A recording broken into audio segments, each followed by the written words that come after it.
Please subscribe now.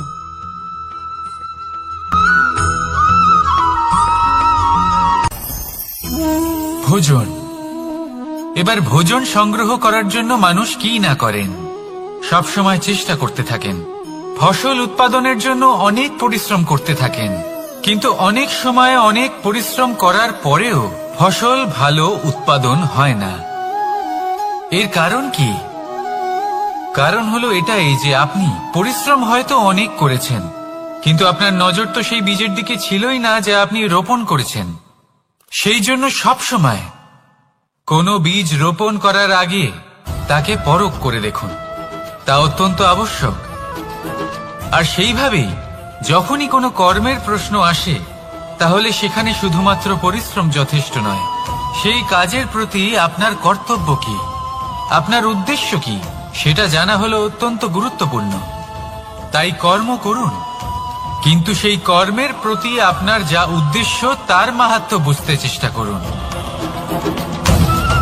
তাহলে আসুন আমার সাথে ভালোবেসে বলুন, রাধা রাধা।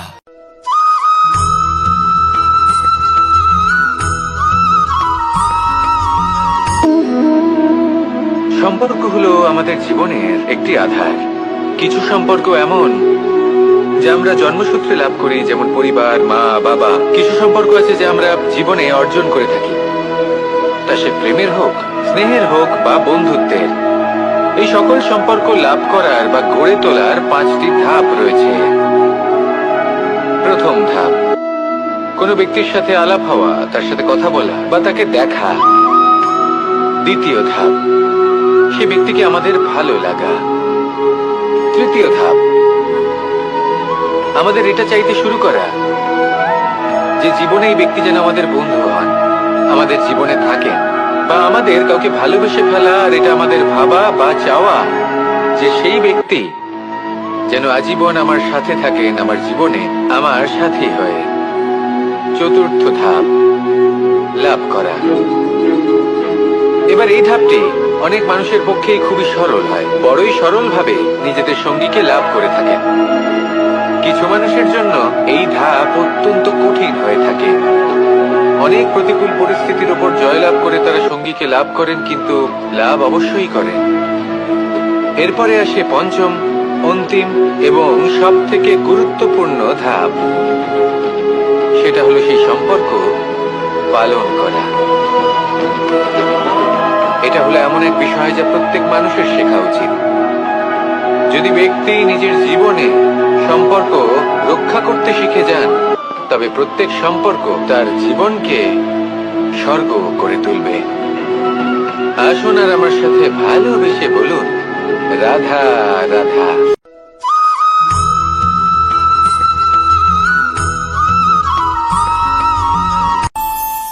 আমাদের মনে যখন কোনো প্রশ্ন ওঠে, কোনো দ্বন্দ্ব জাগে, তখন আমরা যাই আমাদের গুরুর কাছে, আমাদের আরাধ্যের কাছে গিয়ে জিজ্ঞেস করি।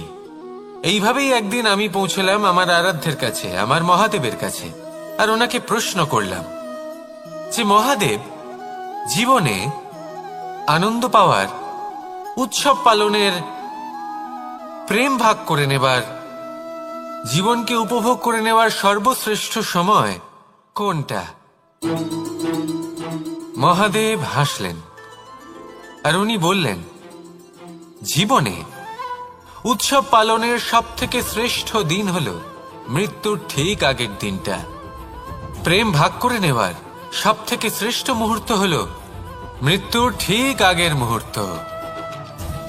জীবনকে উপভোগ করে নেওয়ার সর্বশ্রেষ্ঠ প্রহর হলো মৃত্যুর 1 প্রহর পূর্বে। তখন আমি চমকে গেলাম। আমি বললাম, কিন্তু মহাদেব, মৃত্যু তো অনিশ্চিত, আমরা জানিও না কবে আমাদের মৃত্যু হবে। মহাদেব আবার হাসলেন। উনি বললেন যে যদি আমরা এভাবে জীবন কাটাই যে আমরা জীবনের প্রত্যেক দিন, প্রত্যেক মুহূর্ত, প্রত্যেক প্রহর শেষ বলে মনে করি, তাহলে আমাদের সমস্ত জীবন আনন্দের সাথেই অতিবাহিত হবে। কি বলেন?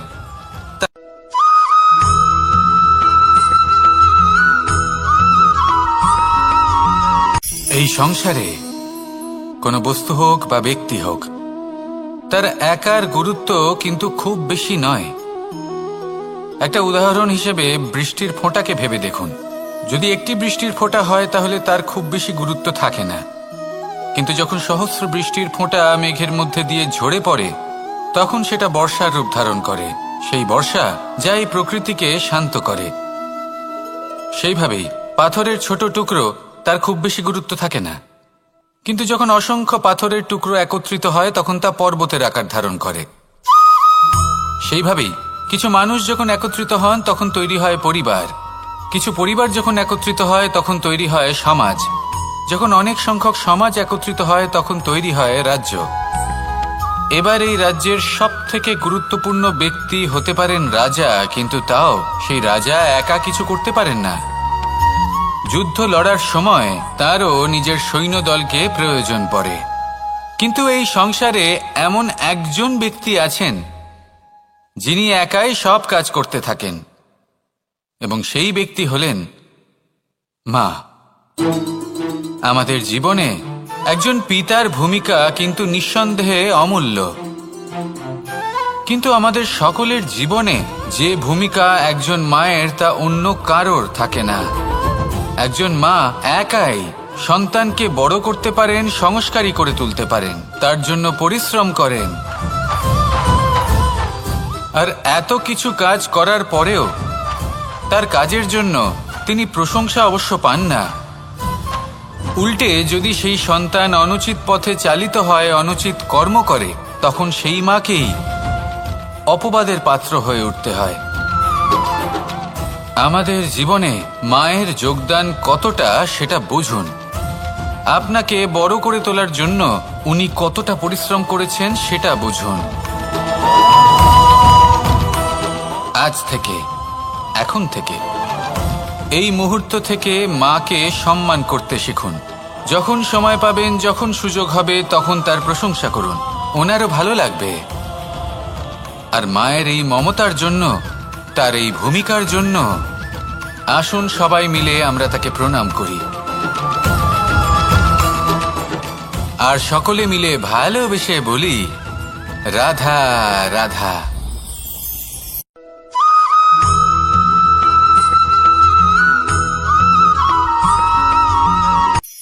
এই সংসারে সাফল্য লাভ করার জন্য জ্ঞানের প্রয়োজন হয়, পরিশ্রমের প্রয়োজন হয়, দৃঢ় নিষ্ঠার প্রয়োজন হয়, নিরন্তর চেষ্টা করা প্রয়োজনীয়।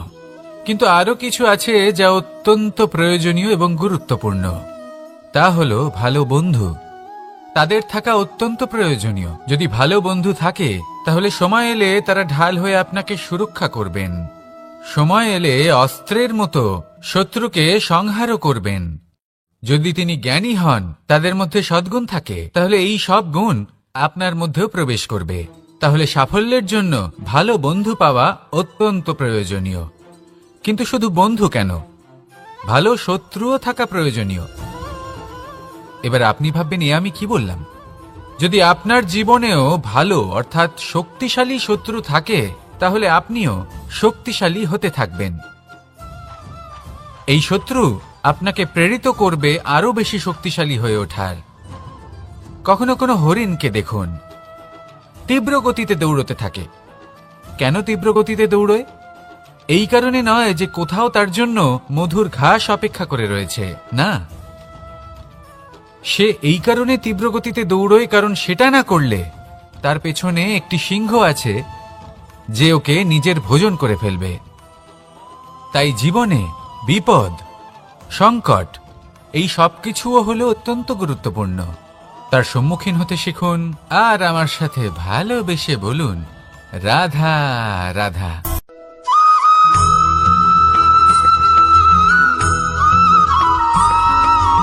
কথায় আছে, প্রত্যেক পুত্র তার পিতার প্রতিচ্ছবি হয়, আর সমস্ত প্রতিচ্ছবি চায় যেন সে তার অস্তিত্ব প্রাপ্ত করতে পারে। পুত্র চায় সে যেন তার পিতার মতো হয়, বা কখনো কখনো তার থেকেও শ্রেষ্ঠ হয়। সেটা কোনো অনুচিত ব্যাপার নয়। অনুচিত তখন হয় যখন পুত্র নিজের পিতার মতো হবার স্বপ্ন পূরণ করতে গিয়ে বা তার থেকেও শ্রেষ্ঠ হওয়ার স্বপ্ন পূরণে অনুচিত পথের আশ্রয় নেয়। কারণ তারপরে সে তার পিতার গুণগুলি আত্মসাৎ করতে চায় না। সে শুধুই এটা চায় যে সংসারের চোখে যেন আমি শ্রেষ্ঠ প্রমাণিত হই, এটা অনুচিত। সংসারে এমন অনেক মানুষ আছেন যারা এই কারণে শ্রেষ্ঠ হবার চেষ্টা করেন যাতে তার পরিবারের, তার পিতার সম্মান বৃদ্ধি পায়। এমনও মানুষ থাকেন, আর এটাই হলো পার্থক্য উদ্দেশ্যের। মনে রাখবেন, যদি আপনার উদ্দেশ্য শুভ হয় তাহলে পথও শুভ হবে, যদি আপনার উদ্দেশ্য অশুভ হয় তাহলে পথও অশুভ হবে। তাহলে নিজের পিতার মতো হবার চেষ্টা অবশ্যই করুন, তার থেকেও শ্রেষ্ঠ হওয়ার চেষ্টা অবশ্যই করুন, কিন্তু মনে রাখবেন আপনার সংকল্প আর আপনার উদ্দেশ্য এই দুই শুভ হওয়া উচিত। তাহলে আসুন আর আমার সাথে ভালোবেসে বলুন, রাধা রাধা।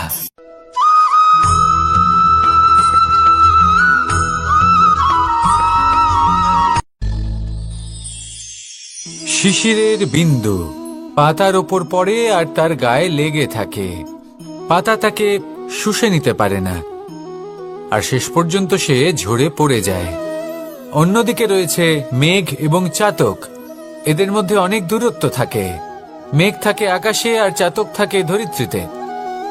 কিন্তু যখন এই মেঘ থেকে বৃষ্টি ঝরে পড়ে, এই চাতক কিন্তু সেই জলই পান করে, নয়তো সে তৃষ্ণার্ত থেকে যায়। এবার অন্যদিকে দেখলাম শিশির বিন্দু আর পাতার এই সম্পর্ক। এরা খুব কাছাকাছি থাকে, ঘনিষ্ঠও থাকে। অন্যদিকে রয়েছে মেঘ এবং চাতকের সম্পর্ক, যাদের মধ্যে অনেক দূরত্ব থাকা সত্ত্বেও তারা খুব ঘনিষ্ঠ, তাই না? এই সারমর্ম খুব সরল। এই নৈকট্য, এই দূরত্ব, তা আপনার সম্পর্কে প্রভাব কিছুতেই ফেলতে পারে না। এই নৈকট্য, এই দূরত্ব, এইসব হলো শুধুমাত্র মনের ব্যাপার। কখনো আপনি অনুভব করেছেন আপনি কারোর থেকে অনেক অনেক দূরে আছেন, অনেক দূরে আছেন, তাও সেই ব্যক্তির প্রতি আপনি টান অনুভব করেন।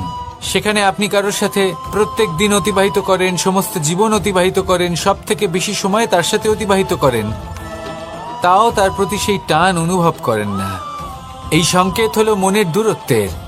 তাহলে মনের এই দূরত্ব দূর করুন আর আমার সাথে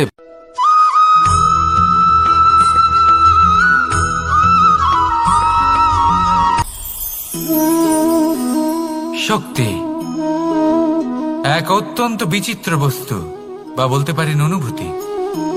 পিতা সবসময় চান যেন তিনি তার শক্তি পুত্রকে। আসুন আপনাকে সহজে বোঝাই।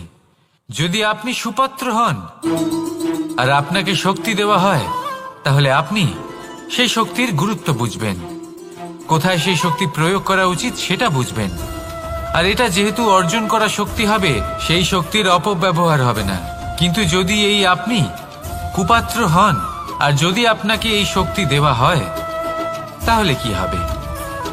দেখতে গেলে এই শক্তি আপনি দান হিসেবে পেয়েছেন, তাই না আপনি এই শক্তির গুরুত্ব বুঝবেন আর না এর প্রয়োগ আপনি জানবেন। তার অপব্যবহার হওয়া সুনিশ্চিত। তাই যদি আপনি কোনো শক্তি অর্জন করতে চান, তাহলে আগে তার যোগ্য হয়ে উঠুন। পুত্র নয়, পাত্র হয়ে উঠুন। আর আমার সাথে ভালোবেসে বলুন, রাধা রাধা।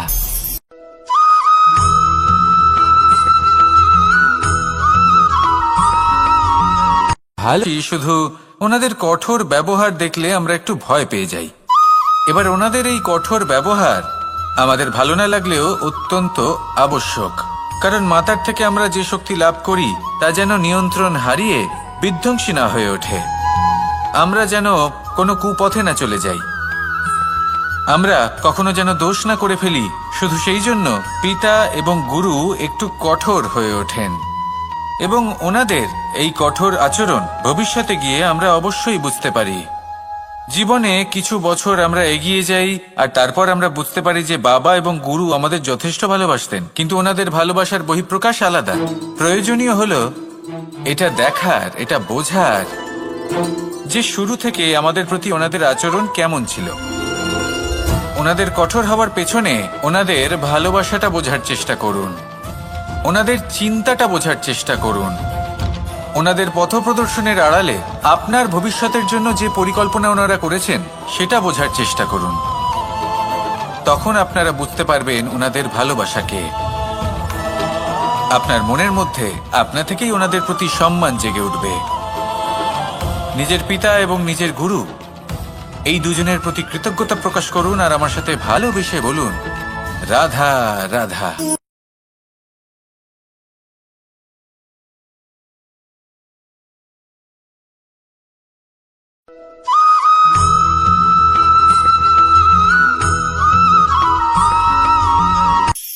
কখনো কোনো বাগানের কোনো বৃক্ষকে দেখেছেন যেখানে সুগন্ধি ফুল থাকে, রসালো ফল থাকে? তখন মন প্রফুল্ল হয়ে ওঠে, মন থেকে সেই বৃক্ষের প্রতি ভালোবাসা জন্মায়। কিন্তু যিনি বাগানের মালিক, শুধুমাত্র তিনিই জানেন যে কিভাবে এই বৃক্ষকে আগলে রাখতে হয়, কিভাবে তার পরিচর্যা করলে এতে সুন্দর সুগন্ধি ফুল হবে, রসালো ফল হবে। কখনো কখনো প্রয়োজনের থেকে বেশি রোদ পেলে এই বৃক্ষগুলি শুকিয়ে যায়, প্রয়োজনের থেকে কম রোদ পেলেও এই বৃক্ষ কিন্তু শুকিয়ে যায়। প্রয়োজনের থেকে কম জল যদি পায়, এই বৃক্ষ শুকিয়ে যেতে পারে। প্রয়োজনের থেকে অতিরিক্ত জল যদি পায়, তখনও এই বৃক্ষের শিকড়গুলি নষ্ট হয়ে যেতে পারে। এবার এটাই কিন্তু আমাদের সংসারের সাথেও হয়। আমাদের সংসারের সকল প্রতিভাশালী ব্যক্তি, যেমন লেখক, বিচারক, প্রবক্তা, যোদ্ধা, এদের সবার ক্ষেত্রে এই কথাটাই প্রযোজ্য। যদি বেশি প্রশংসা করা হয় তাহলেও এরা হারিয়ে যাবেন। প্রয়োজনের থেকে বেশি যদি নিন্দা করা হয় তখনও তারা নত হয়ে পড়বেন।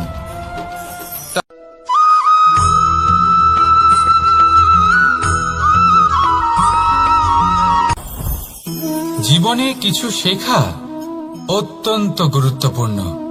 এবার কি কি শিখতে হবে সেই সব শেখানোর জন্য অনেক শিক্ষক রয়েছেন, কিন্তু কি শিখবেন না আর কি করবেন না এটা আমাদের নিজের অভিজ্ঞতা দিয়ে শিখতে হয়। কিন্তু তার মানে এটা নয় যে যদি আপনাকে শিখতে হয় যে আগুনের তাপ কতটা, আপনাকে আগুনের মধ্যে হাত দিতে হবে। না, অন্য কারোর অভিজ্ঞতা দ্বারাও শিখতে পারেন। প্রশ্ন শুধুমাত্র একটাই যে আপনি কি শিখতে চান নাকি চান না। যদি আপনি এটাই ভাবেন যে আমি শুধুই নিজের অভিজ্ঞতা দ্বারাই শিখতে চাই, তাহলে জীবনকাল ছোট মনে হবে, অনেক কিছুই শিখতে পারবেন না। তাই নিজের সাথে সাথে বড়দের অভিজ্ঞতা দ্বারাও শেখা শুরু করে দিন। এই সংসারের অভিজ্ঞতা দ্বারা শিখতে শুরু করে দিন। আর এটা নিশ্চিত রূপে শেখা আবশ্যক যে কখন কি করবেন না, কোথায় থামতে হবে আর কোথায় থামবেন না। তাহলে আসুন আর আমার সাথে ভালোবেসে বলুন, রাধা রাধা।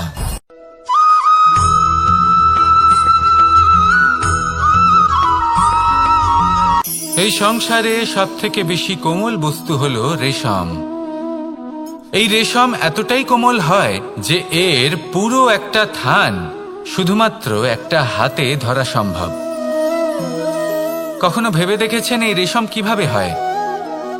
একটি কীট তার লালার দ্বারা উৎপন্ন হয়। এই কীট সেই রেশমকে পাক দিতে থাকে, পাক দিতেই থাকে আর আস্তে আস্তে তার মধ্যেই জড়িয়ে পড়ে। শেষে ওর এই সুন্দর অমূল্য সৃষ্টি রেশমের এই সুতো তার নির্মাণ কার্য পূর্ণ হয়, কিন্তু তাতেই ও নিজে বন্দী হয়ে যায়। নিজেরই মায়াজালের এই বন্দী গৃহে নিজেই ফেঁসে যায়। এবার এই সুতোকে ব্যবহারযোগ্য করে তোলার জন্য এই কীটগুলিকে এই কবচের সাথেই ফুটন্ত জলে ফেলে দেওয়া হয়। এই সংসারে যদি আমাদের স্বপ্ন এই সংসারের দুঃখ হরণ করার জন্য, এই সংসারে সুখ বিতরণ করার জন্য হয়, তবেই আমাদের প্রগতি সম্ভব। যদি আমাদের এই স্বপ্ন শুধুই আমাদের এবং আমাদের স্বার্থ সিদ্ধির জন্য হয়, তাহলে এই স্বপ্ন আমাদের অন্ধ করে দেবে, আমাদের অন্ধকারের পথে নিয়ে যাবে, আর আমরাও সেই কীটের মতো হয়ে যাব। নিজেদেরই মায়াজালে আমরা নিজেই ফেঁসে যাব, আর শেষে আমরা যদি কিছু লাভ করি তা হবে একাকিত্ব, অন্ধকারময় মৃত্যু। তাই স্বপ্ন অবশ্যই দেখুন, কিন্তু এমনভাবে স্বপ্ন দেখবেন না যে তার এই বন্দিগৃহে আপনি নিজেই ফেঁসে গেলেন। স্বপ্ন দেখুন পরোপকারে।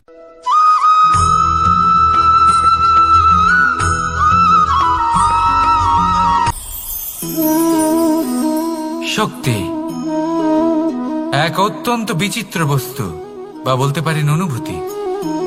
পিতা সবসময় চান যেন তিনি তার শক্তি পুত্রকে। আসুন আপনাকে সহজে বোঝাই।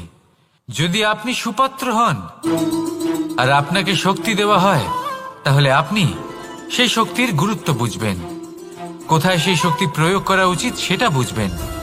আর এটা যেহেতু অর্জন করা শক্তি হবে, সেই শক্তির অপব্যবহার হবে না। কিন্তু যদি এই আপনি কুপাত্র হন আর যদি আপনাকে এই শক্তি দেওয়া হয়, তাহলে কি হবে?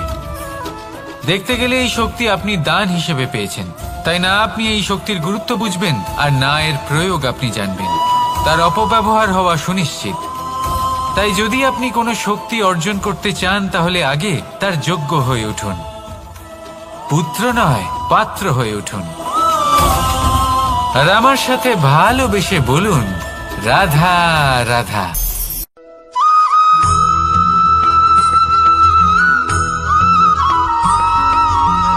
এই সংসারে প্রত্যেক মানুষ এটাই চান যে তিনি যেন ধনবান হন, আর্থিক অবস্থা তার ভালো থাকে, ওনার বাড়িতে লক্ষ্মীর আগমন হয়। কিন্তু সেটা হবে কি করে, সেটাই হলো প্রশ্ন। কেউ বলেন যে যদি পরিশ্রম করো তাহলে ধন অর্জন সম্ভব, কেউ বলেন যে যদি বিদ্যা লাভ হয় তবেই ধন অর্জন সম্ভব, কেউ বলেন যে যদি বলশালী হও তবেই সম্পন্ন থাকবে। ভালো কথা, যদি তাই হয়ে থাকে, তবে দিনমজুর সারা দিন পরিশ্রম করেন, তিনি কেন ধনী হন না? অনেকজন বিদ্বান মানুষ আছেন এই সংসারে, তারা কেন ধনবান হন না?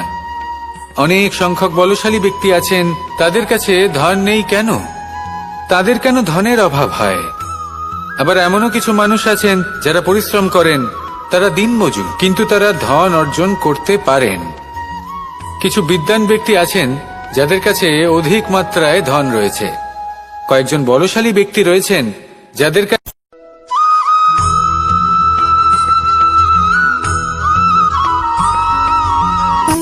সুখ, দুঃখ এবং শক্তি, এই তিন হলো এই সংসারের ত্রিদেবের মতো।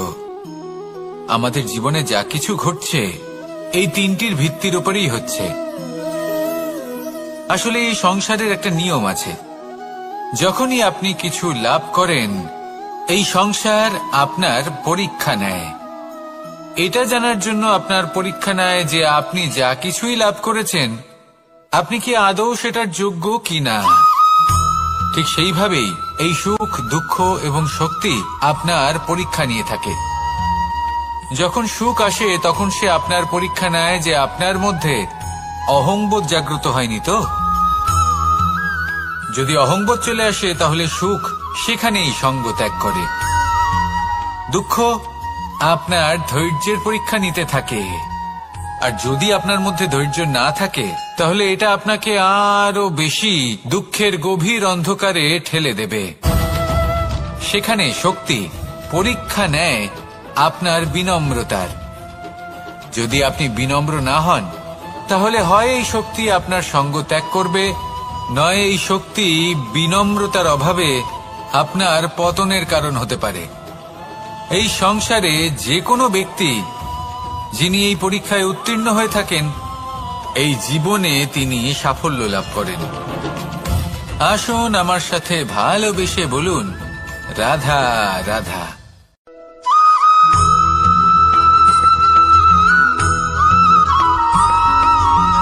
পঞ্চতত্ত্বের মধ্যে দ্বিতীয় তত্ত্ব হল ধরণী, ভূমি, যাকে আমরা ধরণী মাতা বলি। এই ধরণী ধৈর্য ধারণ করে, আর এর ওপরেই আমাদের সমগ্র সংসার নির্ভরশীল। কারণ এই ভূমি সহ্য ক্ষমতা রাখে, এর সহ্য ক্ষমতা হল অপরিসীম। সন্তান যতই আঘাত প্রদান করুক না কেন, প্রেম পূর্বক সহ্য করে, আর তার বদলে অমূল্য রত্ন প্রদান করে। সন্তান যদি হাল চালায়, তাহলে তার বদলে তাকে অন্ন প্রদান করে। এটাই হলো ধরণী। এবার এর থেকে আমরা কি শিক্ষা পেতে পারি? এটাই যে কারোর জন্য কিছু করা বা কাউকে কিছু দেওয়া মনে কোনো কামনা ছাড়াই। আর এই কথাটা বুঝে যান, যদি কারোর জন্য কামনা না রেখে বা কোনো পাওয়ার আশা না রেখে কারোর জন্য কিছু করেন বা কারোকে কিছু দেন, যদি এটা আপনি শিখতে পারেন তবে আপনি ভালোবাসতে শিখে গেছেন।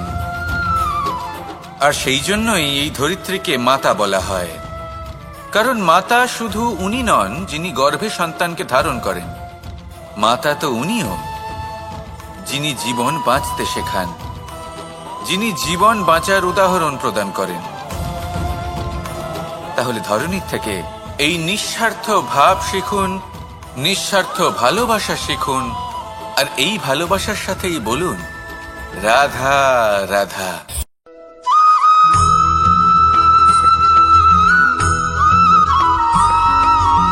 মানুষ জন্মগ্রহণ করে, তার সাথে ভয়েরও জন্ম হয়।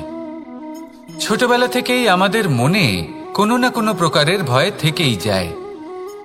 কেউ এই বিষয়ে ভয় পায় যে তার কোনো বস্তু তার থেকে দূরে চলে যাবে, কেউ এই বিষয়ে ভয় পায় যে আমি নিজেকে হারিয়ে ফেলব, কেউ এই ভেবে ভয় পায় যে আমার প্রিয়জনেরা তারা যেন আমার থেকে দূরে না চলে যায়, কেউ এই ভেবে ভয় পায় যে আমরা যেন পথ না হারিয়ে ফেলি, আদি ইত্যাদি। কিন্তু সত্যি কথা বলতে ভেবে দেখুন এই ভয় বাস্তবে কি?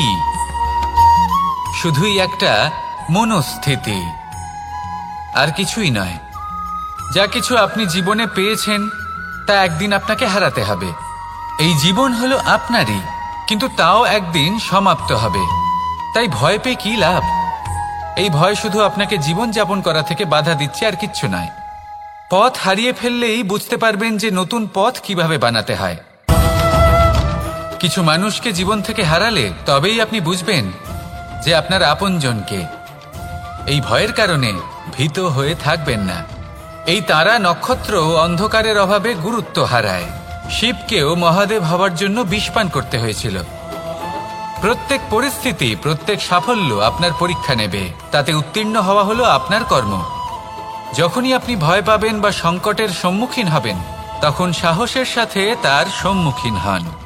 মনে রাখবেন, যে সম্মুখীন হতে জানে সাফল্য তার সাথে সবসময় থাকে। আসুন আর আমার সাথে ভালোবেসে বলুন রাধা রাধা।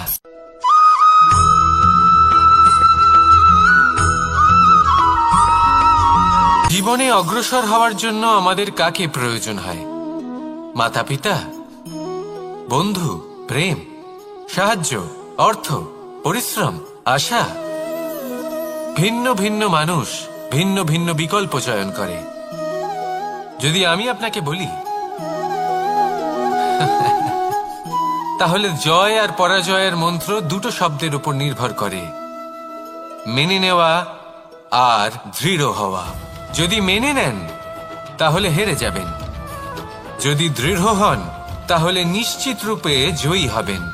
যদি কখনো আপনি ক্লান্ত হয়ে ওঠেন, আপনি দুঃখী হন, পুরোপুরি ভেঙে পড়েছেন, তখন মেনে নেবেন না যে আপনি ভেঙে পড়েছেন, নয়তো হেরে যাবেন।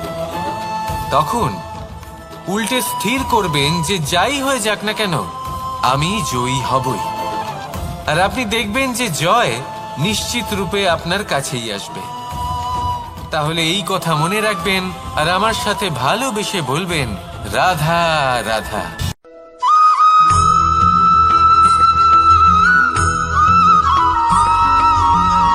এই সংসারে কোনো বস্তু হোক বা ব্যক্তি হোক, তার একার গুরুত্ব কিন্তু খুব বেশি নয়। একটা উদাহরণ হিসেবে বৃষ্টির ফোঁটাকে ভেবে দেখুন। যদি একটি বৃষ্টির ফোঁটা হয় তাহলে তার খুব বেশি গুরুত্ব থাকে না, কিন্তু যখন সহস্র বৃষ্টির ফোঁটা মেঘের মধ্যে দিয়ে ঝরে পড়ে, তখন সেটা বর্ষার রূপ ধারণ করে। সেই বর্ষা যা এই প্রকৃতিকে শান্ত করে। সেইভাবেই পাথরের ছোট টুকরো, তার খুব বেশি গুরুত্ব থাকে না, কিন্তু যখন অসংখ্য পাথরের টুকরো একত্রিত হয় তখন তা পর্বতের আকার ধারণ করে। সেইভাবেই কিছু মানুষ যখন একত্রিত হন তখন তৈরি হয় পরিবার, কিছু পরিবার যখন একত্রিত হয় তখন তৈরি হয় সমাজ, যখন অনেক সংখ্যক সমাজ একত্রিত হয় তখন তৈরি হয় রাজ্য। এবার এই রাজ্যের সবথেকে গুরুত্বপূর্ণ ব্যক্তি হতে পারেন রাজা, কিন্তু তাও সেই রাজা একা কিছু করতে পারেন না। যুদ্ধ লড়ার সময় তারও নিজের সৈন্যদলকে প্রয়োজন পড়ে। কিন্তু এই সংসারে এমন একজন ব্যক্তি আছেন যিনি একাই সব কাজ করতে থাকেন, এবং সেই ব্যক্তি হলেন মা। আমাদের জীবনে একজন পিতার ভূমিকা কিন্তু নিঃসন্দেহে অমূল্য, কিন্তু আমাদের সকলের জীবনে যে ভূমিকা একজন মায়ের তা অন্য কারোর থাকে না। একজন মা একাই সন্তানকে বড় করতে পারেন, সংস্কারী করে তুলতে পারেন, তার জন্য পরিশ্রম করেন। আর এত কিছু কাজ করার পরেও তার কাজের জন্য তিনি প্রশংসা অবশ্য পান না। উল্টে যদি সেই সন্তান অনুচিত পথে চালিত হয়, অনুচিত কর্ম করে, তখন সেই মাকেই অপবাদের পাত্র হয়ে উঠতে হয়। আমাদের জীবনে মায়ের যোগদান কতটা সেটা বুঝুন। আপনাকে বড় করে তোলার জন্য উনি কতটা পরিশ্রম করেছেন সেটা বুঝুন। আজ থেকে, এখন থেকে, এই মুহূর্ত থেকে মাকে সম্মান করতে শিখুন। যখন সময় পাবেন, যখন সুযোগ হবে, তখন তার প্রশংসা করুন, ওনারও ভালো লাগবে। আর মায়ের এই মমতার জন্য, তার এই ভূমিকার জন্য আসুন সবাই মিলে আমরা তাকে প্রণাম করি, আর সকলে মিলে ভালোবেসে বলি, রাধা রাধা।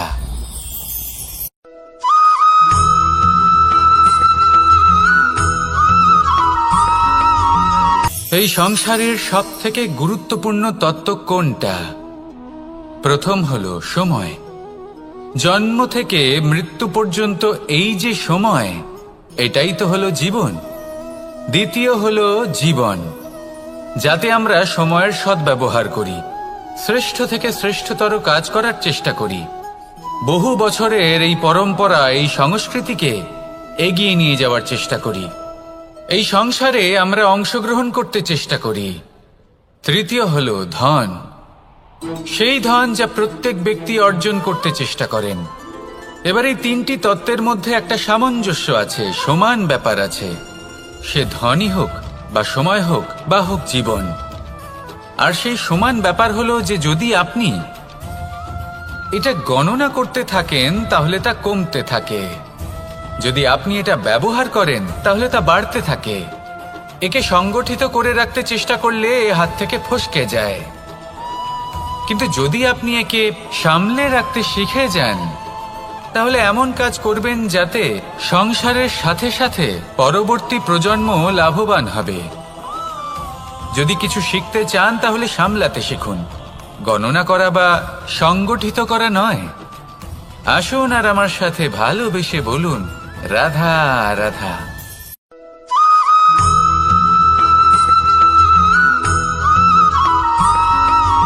কথায় আছে, প্রত্যেক পুত্র তার পিতার প্রতিচ্ছবি হয়, আর সমস্ত প্রতিচ্ছবি চায় যেন সে তার অস্তিত্ব প্রাপ্ত করতে পারে। পুত্র চায় সে যেন তার পিতার মতো হয়, বা কখনো কখনো তার থেকেও শ্রেষ্ঠ হয়। সেটা কোনো অনুচিত ব্যাপার নয়। অনুচিত তখন হয় যখন পুত্র নিজের পিতার মতো হবার স্বপ্ন পূরণ করতে গিয়ে বা তার থেকেও শ্রেষ্ঠ হওয়ার স্বপ্ন পূরণে অনুচিত পথের আশ্রয় নেয়। কারণ তারপরে সে তার পিতার গুণগুলি আত্মসাৎ করতে চায় না। সে শুধুই এটা চায় যে সংসারের চোখে যেন আমি শ্রেষ্ঠ প্রমাণিত হই। এটা অনুচিত। সংসারে এমন অনেক মানুষ আছেন যারা এই কারণে শ্রেষ্ঠ হবার চেষ্টা করেন যাতে তার পরিবারের, তার পিতার সম্মান বৃদ্ধি পায়। এমনও মানুষ থাকেন, আর এটাই হলো পার্থক্য উদ্দেশ্যের। মনে রাখবেন, যদি আপনার উদ্দেশ্য শুভ হয় তাহলে পথও শুভ হবে, যদি আপনার উদ্দেশ্য অশুভ হয় তাহলে পথও অশুভ হবে। তাহলে নিজের পিতার মতো হবার চেষ্টা অবশ্যই করুন, তার থেকেও শ্রেষ্ঠ হওয়ার চেষ্টা অবশ্যই করুন, কিন্তু মনে রাখবেন আপনার সংকল্প আর আপনার উদ্দেশ্য এই দুই শুভ হওয়া উচিত। তাহলে আসুন আর আমার সাথে ভালোবেসে বলুন, রাধা রাধা।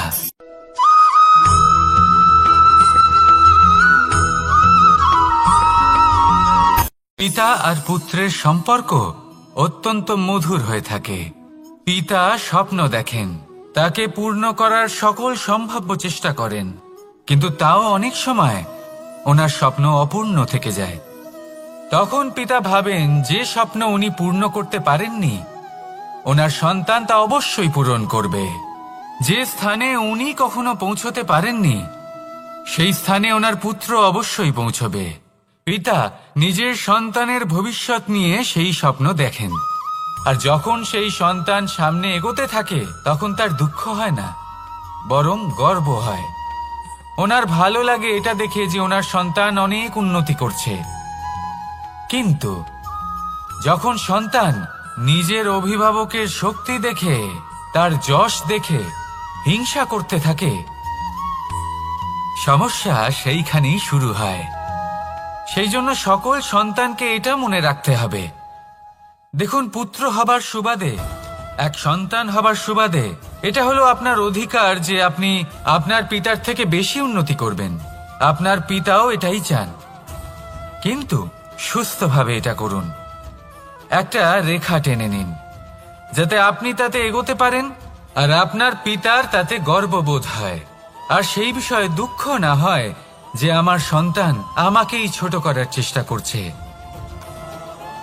ইতিহাস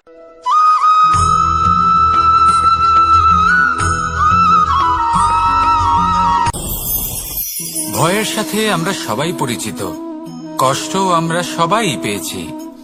কখনো কখনো আমরা অসুস্থ হয়ে পড়ি, আর এমন সময় হলে মাতার মমতা, কখনো বাবার স্নেহ, কখনো বন্ধুদের পাশে থাকার অনুভূতি আমাদের রোগ নিরাময়ে সাহায্য করে। কখনো যদি আমরা নিরাশ হয়ে পড়ি, তখন যদি আমাদের কোনো আপনজন আমাদের দুটো ভালো কথা বলে, তখন আমাদের মনোবল বেড়ে যায়। ঠিক তেমন সংসারের এই রঙ্গমঞ্চে যদি আপনি পীড়িত অনুভব করেন, কিছু শুভ কথা আলোচনা করুন, কিছু স্তুতি গান করুন, কিছু মুহূর্তের জন্য হলেও নিজের ইষ্টদেবের কথা স্মরণ করুন আর প্রার্থনা করুন। সাহস বাড়বে, শক্তিও বৃদ্ধি পাবে এবং সামনে এগিয়ে চলার পথও দেখতে পাবেন। তখন এই মন প্রসন্ন হয়ে বলবে, রাধা রাধা।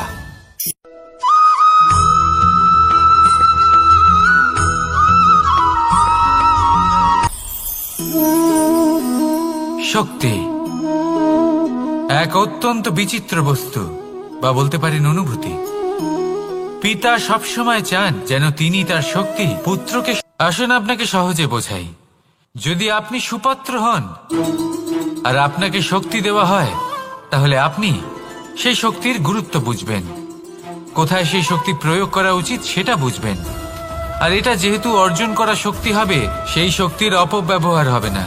কিন্তু যদি এই আপনি কুপাত্র হন আর যদি আপনাকে এই শক্তি দেওয়া হয়, তাহলে কি হবে?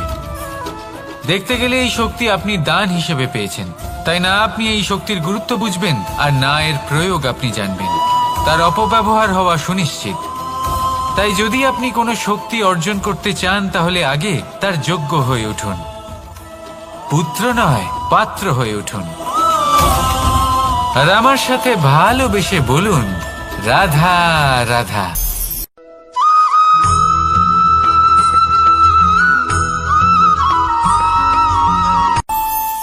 আমাদের মনে যখন কোনো প্রশ্ন ওঠে, কোনো দ্বন্দ্ব জাগে, তখন আমরা যাই আমাদের গুরুর কাছে, আমাদের আরাধ্যের কাছে গিয়ে জিজ্ঞেস করি।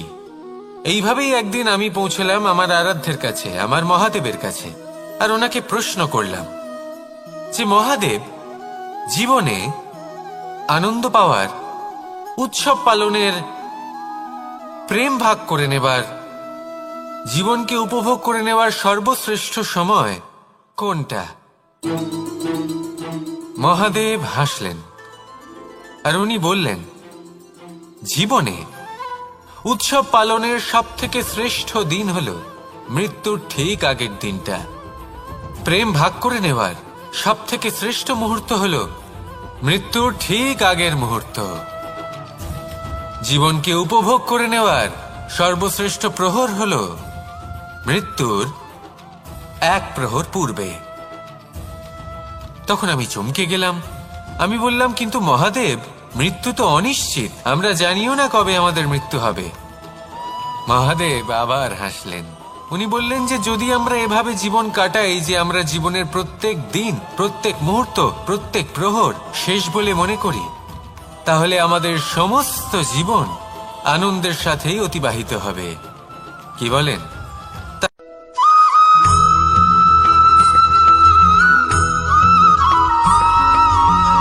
এই সংসারের সবথেকে গুরুত্বপূর্ণ তত্ত্ব কোনটা? প্রথম হলো সময়। জন্ম থেকে মৃত্যু পর্যন্ত এই যে সময়, এটাই তো হলো জীবন। দ্বিতীয় হলো জীবন, যাতে আমরা সময়ের সদ্ব্যবহার করি, শ্রেষ্ঠ থেকে শ্রেষ্ঠতর কাজ করার চেষ্টা করি। বহু বছরের এই পরম্পরা, এই সংস্কৃতিকে এগিয়ে নিয়ে যাওয়ার চেষ্টা করি। এই সংসারে আমরা অংশগ্রহণ করতে চেষ্টা করি। তৃতীয় হলো ধন, সেই ধন যা প্রত্যেক ব্যক্তি অর্জন করতে চেষ্টা করেন। এবার এই তিনটি তত্ত্বের মধ্যে একটা সামঞ্জস্য আছে, সমান ব্যাপার আছে। সে ধনই হোক বা সময় হোক বা হোক জীবন। আর সেই সমান ব্যাপার হলো যে যদি আপনি এটা গণনা করতে থাকেন তাহলে তা কমতে থাকে, যদি আপনি এটা ব্যবহার করেন তাহলে তা বাড়তে থাকে। একে সংগঠিত করে রাখতে চেষ্টা করলে এ হাত থেকে ফসকে যায়, কিন্তু যদি আপনি একে সামলে রাখতে শিখে যান তাহলে এমন কাজ করবেন যাতে সংসারের সাথে সাথে পরবর্তী প্রজন্ম লাভবান হবে। যদি কিছু শিখতে চান তাহলে সামলাতে শিখুন, গণনা করা বা সংগঠিত করা নয়। আসুন আর আমার সাথে ভালোবেসে বলুন, রাধা রাধা।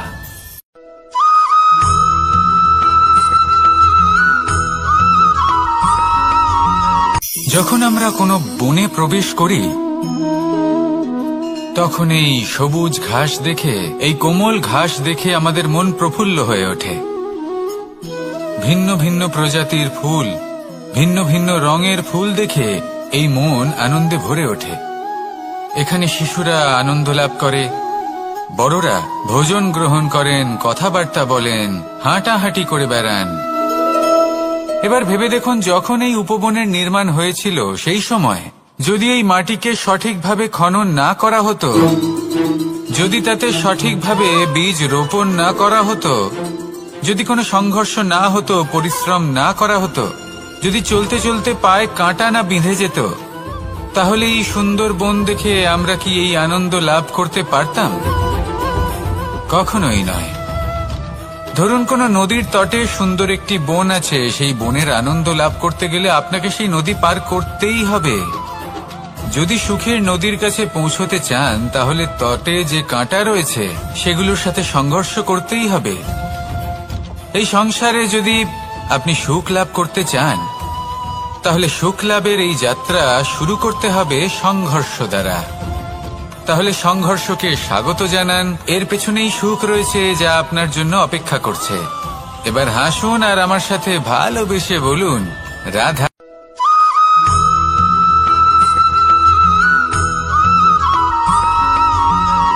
পুরুষার্থ।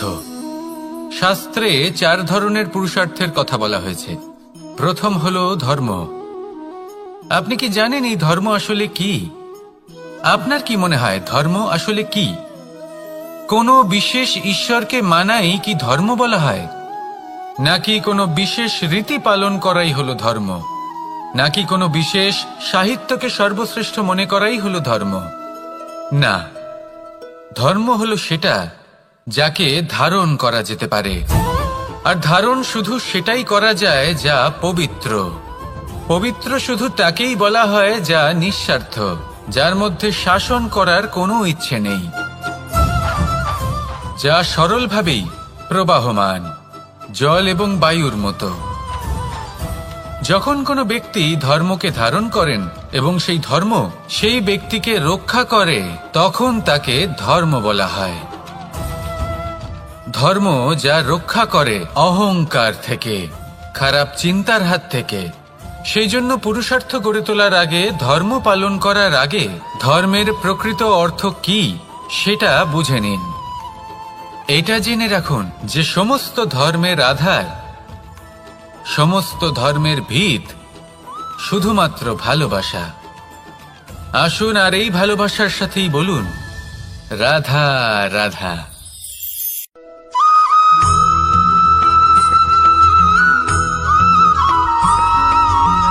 মানুষের মানসিকতা এমন হয় যে সে যতটা করে আশা করে যে তার থেকে অনেক বেশি তার বদলে সে পাবে।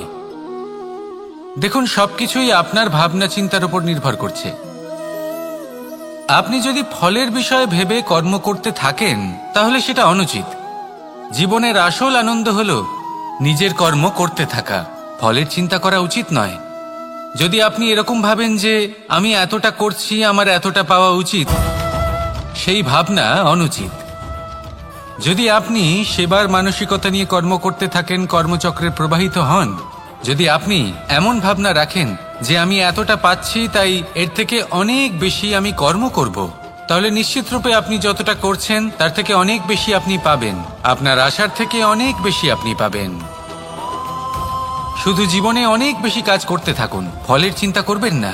আর মনে রাখবেন, এই ভাবনাই সব থেকে বড় বীজ। কর্মের উপর বিশ্বাস রাখুন। জীবনে যা যা আপনি চান সবই সুখময় হবে। আসুন আর আমার সাথে ভালোবেসে বলুন, রাধা রাধা।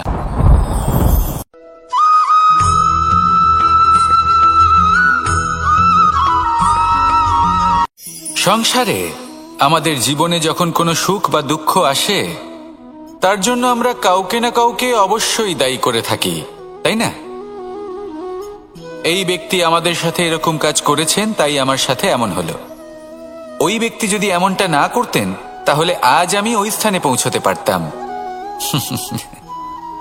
সবই আপনার দৃষ্টিভঙ্গির ওপর নির্ভরশীল। আর যদি আপনার দৃষ্টিভঙ্গি এমন হয় তাহলে তা অনুচিত। সত্যি কথা বলতে এই সংসারে ভিন্ন ভিন্ন ধরনের মানুষ আছে। এটা আপনার ওপর নির্ভর করছে কিভাবে তাদের স্বাগত জানাবেন। একবার ভাবুন, আমি আমার দুটো হাত সামনে নিয়ে এলাম, দুটো মুঠো খুলে দিলাম। দুই প্রকারের মানুষ আসবেন, কিছু না কিছু দিয়ে যাবেন। এই মুঠো যদি আমি বন্ধ করে দিই তাহলে না কেউ আমাকে কিছু দিতে পারবে, না আমার কিছু যাবে আসবে। নিশ্চয়ই বুঝতে পারছেন এই দুই ধরনের ব্যক্তি কারা এবং তারা কি দিয়ে যান। আমি যদি নিজের মুঠো খুলে দিই তাহলে কিছু ভালো মানুষ আসবেন, আমাকে আনন্দ, সন্তুষ্টি, জ্ঞান প্রদান করে যাবেন, ভালো অভিজ্ঞতা দিয়ে যাবেন। কোনো খারাপ ব্যক্তি যদি আসেন তাহলে তিনিও খারাপ অভিজ্ঞতা দেবেন, যার থেকে আমি শিক্ষা লাভ করব। এই সব কিছু আমি লাভ করতে পারি। মুঠো যদি বন্ধ করে রাখি তাহলে আমি কিছুই পাবো না। দেখুন, এই সংসারে প্রত্যেকের জীবনে এইরকম। প্রত্যেকের জীবনে সবকিছুই আছে, ভালো খারাপ দুই মানুষই আছে। ভালো অভিজ্ঞতা আছে, খারাপ অভিজ্ঞতা আছে। নির্ভর করছে আপনার উপর যে আপনি কি করবেন, এনাদের স্বাগত কিভাবে জানাবেন, কার থেকে কি বুঝবেন, কি শিখতে পারবেন, আর কোন দৃষ্টিভঙ্গি নিয়ে অগ্রসর হবেন। এটাই নির্ধারণ করবে যে আপনার জীবন কেমন হবে। আসুন আমার সাথে ভালোবেসে বলুন, রাধা রাধা।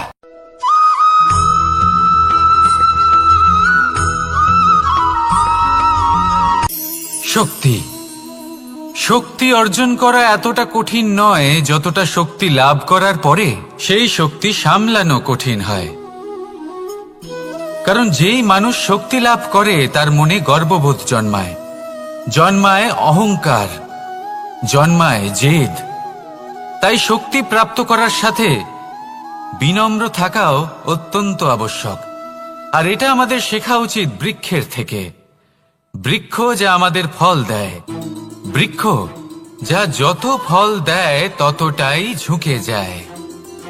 আমরা পাথর মারি ওই বৃক্ষের থেকে ফল প্রাপ্ত করার জন্য। সেই পাথরের মার সহ্য করেও বৃক্ষ আমাদের ফল দেয়। কোনো গর্ববোধ নেই, কোনো অহংকার বোধ নেই।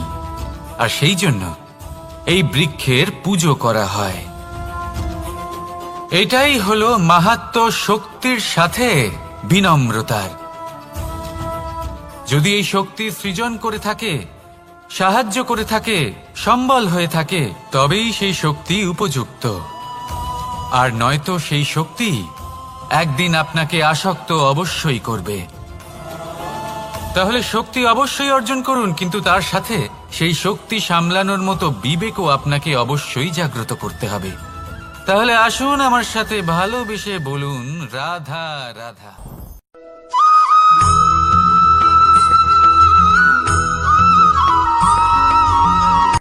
কথায় আছে অন্ধকারে প্রদীপ প্রজ্বলিত করলে চতুর্দিক আলোকিত হয়, কিন্তু যদি এই প্রদীপ আমি সূর্যের আলোর সম্মুখে সকালবেলায় প্রজ্বলিত করে রেখে দিই, তাহলে কি হবে?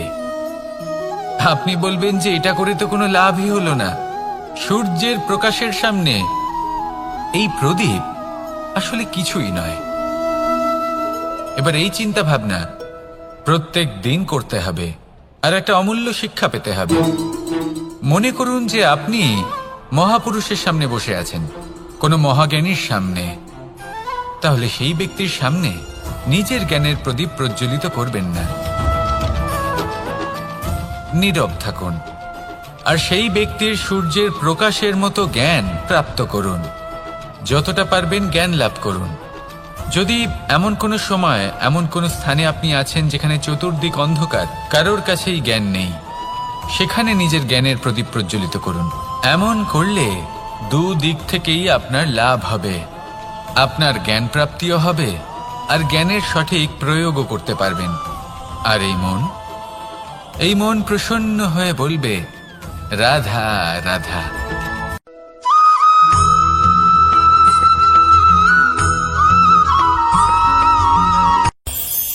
এই সংসারে আমরা প্রকাশ কোথা থেকে পাই? এর উত্তর বড়ই সরল। ভোরে যখন সূর্যোদয় হয় তখন প্রকাশের কিরণ আমাদের ঘরে এসে পৌঁছয়। এইভাবেই আমরা প্রকাশ লাভ করি। এবার এই প্রকাশের আলোতেই আমরা সারাদিনের কাজ সম্পন্ন করি। সন্ধে হয়ে যায়, সূর্যাস্তও হয়ে যায়, আর আমাদের ঘর যাতে অন্ধকার না হয় তার জন্য আমরা একটা প্রদীপ প্রজ্বলিত করি। এটাই ঘটে আমাদের জীবনেও। এবার প্রবাহমান আয়ুর সাথে আমরা আমাদের অন্তরে যদি একটা প্রদীপ প্রজ্বলিত করে নিই, তাহলে বিষয়টাই অন্যরকম হবে। এবার আপনি বলবেন কোন প্রকাশের কথা বলছি যা আমাদের অন্তরে জাগ্রত করা সম্ভব? আমাদের আত্মার মাঝে প্রেমের প্রকাশ জাগ্রত করার কথা বলছি। কারণ আমাদের এই জীবন এও হলো দিনের আলোর মতো। আজ প্রকাশ আছে, কিন্তু কোনোদিন অবশ্যই অস্ত হবে। কিন্তু অস্ত হবার আগে যদি আমরা আমাদের আত্মার মাঝে প্রেমের এই প্রকাশ উজ্জ্বলিত করে নিই, তাহলে আমাদের সন্ধ্যাকালও আমরা আনন্দে এবং প্রেমে যাপন করব। তাহলে আসুন আর আমার সাথে ভালোবেসে বলুন, রাধা রাধা।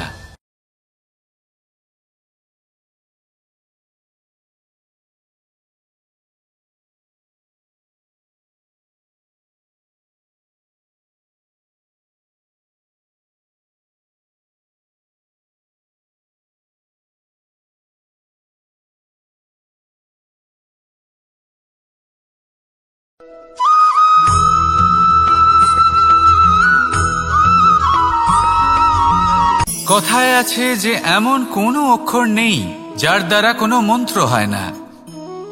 এমন কোনো বনস্পতি নেই যা নিজেই একটা ঔষধি নয়। পৃথিবীর এমন কোনো ব্যক্তি নেই যার মধ্যে কোনো যোগ্যতা থাকে না। শুধু প্রয়োজন হলো যে ব্যক্তিকে আমরা খুঁজে চলেছি তাকে সঠিকভাবে চিনে নেওয়া। যদি তার যোগ্যতা, তার বিশেষত্ব আমরা বুঝতেই না পারি, তাহলে আর লাভ কি রইল? এই সংসারে এমন অনেক ব্যক্তি রয়েছেন যারা ছোট ছোট অসফলতার কারণে আপনাকে এটা বলে দেবে যে আপনি কোনো কাজের নন, আপনি হলেন মূর্খ, আপনি কিছুই করতে পারবেন না। এইসব কথায় কখনোই বিশ্বাস করবেন না, কারণ আপনি এবং প্রত্যেকটি জীব এই পরমাত্মা এবং এই প্রকৃতির সৃষ্টি, যা অত্যন্ত বিশেষ। যদি আপনাকে উদাহরণ দিই, তাহলে একদিকে আছে তরোয়াল, একটা বড় লম্বা তরোয়াল, যার দ্বারা যুদ্ধ করা যায়, জয়লাভ করা যায়। আর অন্যদিকে রয়েছে একটা ছোট্ট সূচ, কিন্তু যে কাজ একটা ছোট্ট সূচ করতে পারে তা একটা তরোয়াল দ্বারা সম্ভব নয়। এর অর্থ হলো এটাই যে প্রত্যেকটা রচনা অত্যন্ত অমূল্য এবং অত্যন্ত বিশেষ হয়। তাহলে বিশ্বাস রাখুন যে আপনি অত্যন্ত বিশেষ একজন, আর প্রেমের সাথে বলুন, রাধা রাধা।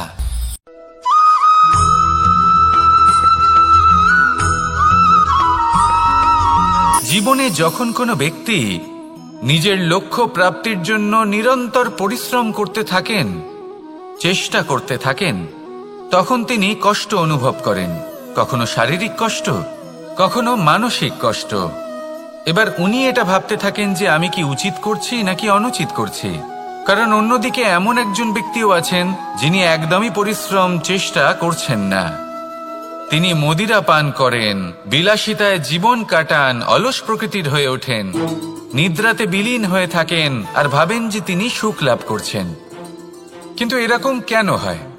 কারণ যখন আমরা সৎ পথে থাকি, উচিত পথে চলি, লক্ষ্য প্রাপ্ত করার জন্য চেষ্টা করতে থাকি, তখন আমাদের ভেতরে থাকা নেতিবাচক শক্তি এবং পাপ এই দেহকে ত্যাগ করে দেয়। আর এই অনুভূতিটাই আমাদের দুঃখের অনুভূতি দেয়, কষ্ট দেয়। এবার সেখানে যদি আমরা কুপথে চলি, অনুচিত পথে চলতে থাকি, তাহলে আমাদের ভেতরে থাকা পুণ্য এবং ধনাত্মক শক্তি আমাদের দেহ ত্যাগ করে দেয়। আর এই অনুভূতির কারণেই আমরা সুখ অনুভব করি। কিন্তু কখনো ভাববেন যে এই সুখ বেশি সময় পর্যন্ত থাকে না। সেই জন্য সবসময় মনে রাখবেন, যদি আপনি জানেন যে এটাই আপনার লক্ষ্য, এটাই উচিত পথ, শুভ পথ, তাতে নিরন্তরভাবে এগিয়ে যেতে চেষ্টা করতে থাকুন। এই কষ্ট আপনাকে সুখের পরাকাষ্ঠায় কখন পৌঁছে দেবে তা আপনি জানতেই পারবেন না। আসুন আমার সাথে ভালোবেসে বলুন, রাধা রাধা।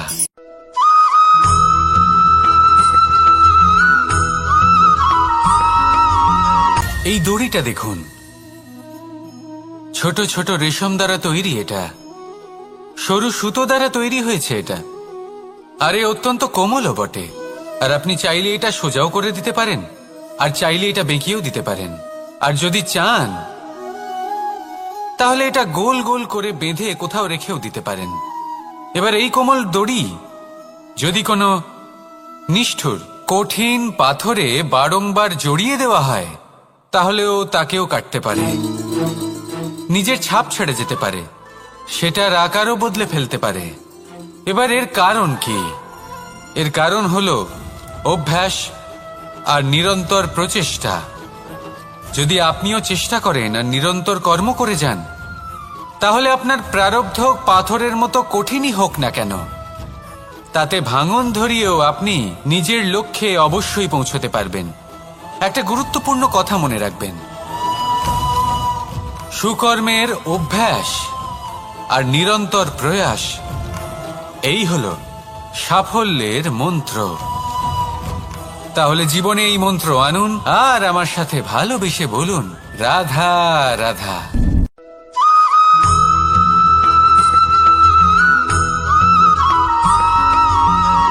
এই সংসারে কোনো বস্তু হোক বা ব্যক্তি হোক, তার একার গুরুত্ব কিন্তু খুব বেশি নয়।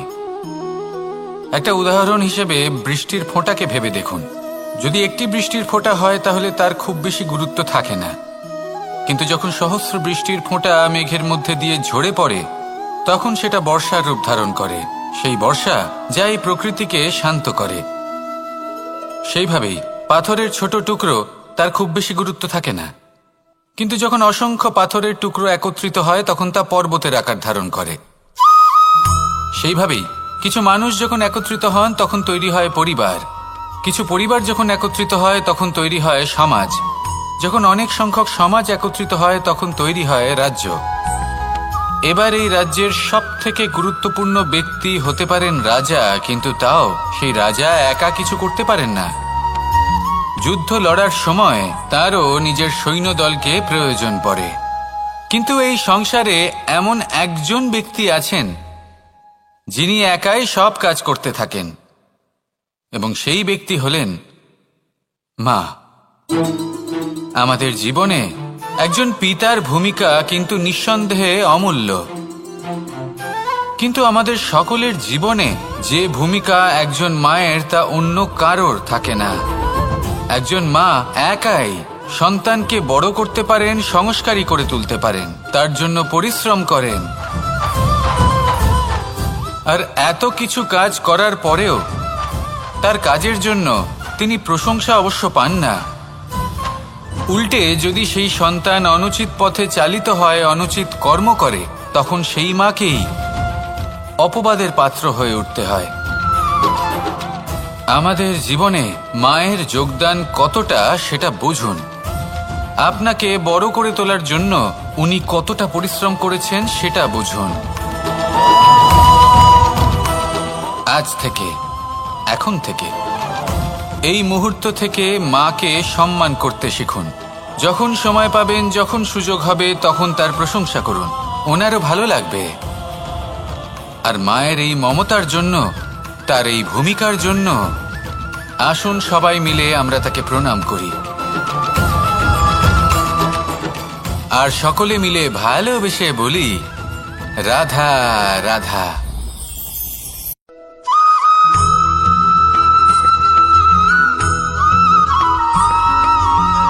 আপনি কখনো কোনো বাজকে নিজের বাসা বানাতে দেখেছেন?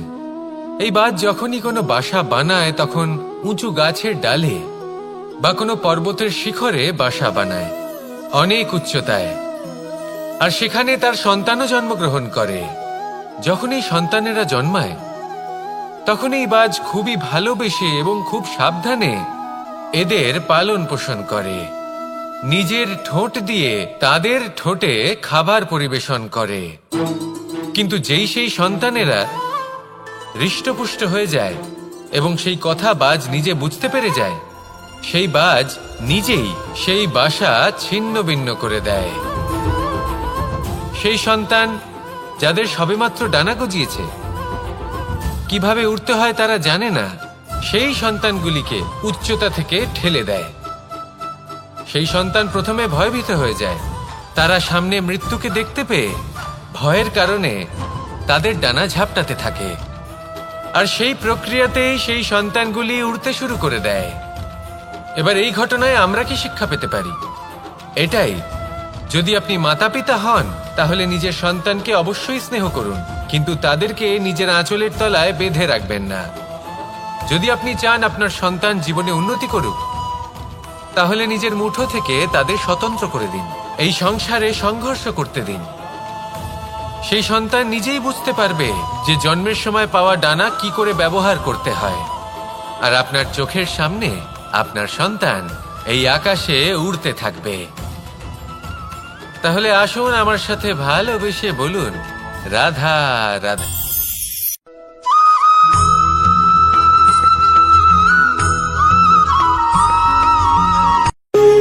যখন মানুষের মৃত্যু হয় তখন কি হয়?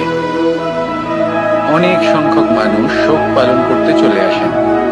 যে ব্যক্তি মৃত্যু লাভ করেছেন তার অনেক বস্তু থাকে যেগুলো তার প্রিয়, যেগুলো তিনি ব্যবহার করেছেন। তার শয্যা, তার বস্ত্র, তার আভূষণ সবকিছু তার থেকে বিচ্ছিন্ন করা হয় এবং খালি হাতে তাকে শ্মশানের উদ্দেশ্যে রওনা করা হয়। আমি আপনাকে এই প্রশ্ন করতে চাই, আপনি এই সংসারে কি অর্জন করেছেন? ধন সম্পত্তি, বস্ত্র, আভূষণ, এই সবকিছু যে আপনি অর্জন করেছেন, আপনার মৃত্যুর পরে তা আপনার থেকে দূর হয়ে যাবে। এর উত্তর হলো একটাই, আপনার কর্ম। শুধু সেটাই আছে যা একান্ত আপনার, আর শুধু সেটাই এই সংসার থেকে চলে যাওয়ার পরেও সংসারেই জীবিত থাকবে। যদি আপনি দুষ্কর্ম করেন তাহলে এই সংসার আপনাকে একটি অনুচিত উদাহরণ হিসেবে মনে রাখবে যে এই ব্যক্তি খুব পাপী ছিল, অনুচিত কর্ম করতেন। যে পথে তিনি চলেছেন সেই পথে কারোর চলা উচিত নয়। সেখানেই যদি আপনি সৎকর্ম করেন তাহলে সংসার চিরকাল এটাই বলবে যে খুব ভালো মানুষ ছিলেন, সবাইকে ভালোবাসতেন, সবাইকে সাহায্য করতেন, আমার খুব প্রিয় মানুষ ছিলেন। এটাই হলো শ্রেষ্ঠ কর্ম। সেই জন্য জীবনে শুধুমাত্র ধন সম্পত্তি, আভূষণ এই সব অর্জন করতে গিয়ে নিজের মনোনিবেশ করবেন না। শ্রেষ্ঠ কর্ম করুন। সংসার থেকে চলে যাওয়ার পরেও এই কর্মই এই সংসারে আপনাকে জীবিত রাখবে। আসুন আমার সাথে ভালোবেসে বলুন, রাধা রাধা।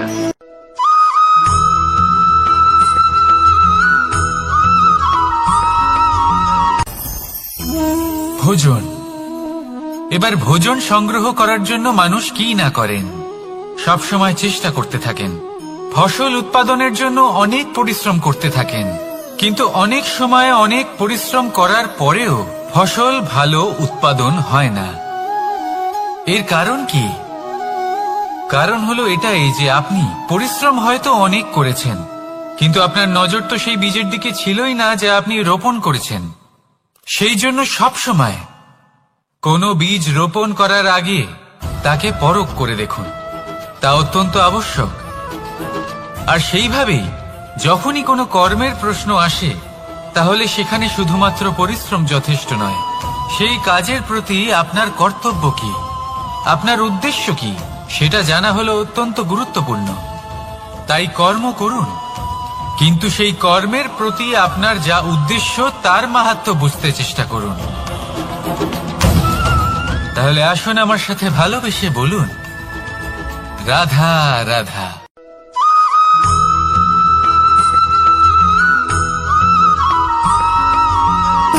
সুখ, দুঃখ এবং শক্তি, এই তিন হলো এই সংসারের ত্রিদেবের মতো।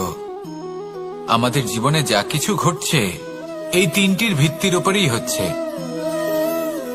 আসলে এই সংসারের একটা নিয়ম আছে, যখনই আপনি কিছু লাভ করেন এই সংসার আপনার পরীক্ষা নেয়। এটা জানার জন্য আপনার পরীক্ষা নেয় যে আপনি যা কিছুই লাভ করেছেন আপনি কি আদৌ সেটার যোগ্য কিনা। ঠিক সেইভাবেই এই সুখ, দুঃখ এবং শক্তি আপনার পরীক্ষা নিয়ে থাকে। যখন সুখ আসে তখন সে আপনার পরীক্ষা নেয় যে আপনার মধ্যে অহংবোধ জাগ্রত হয়নি তো।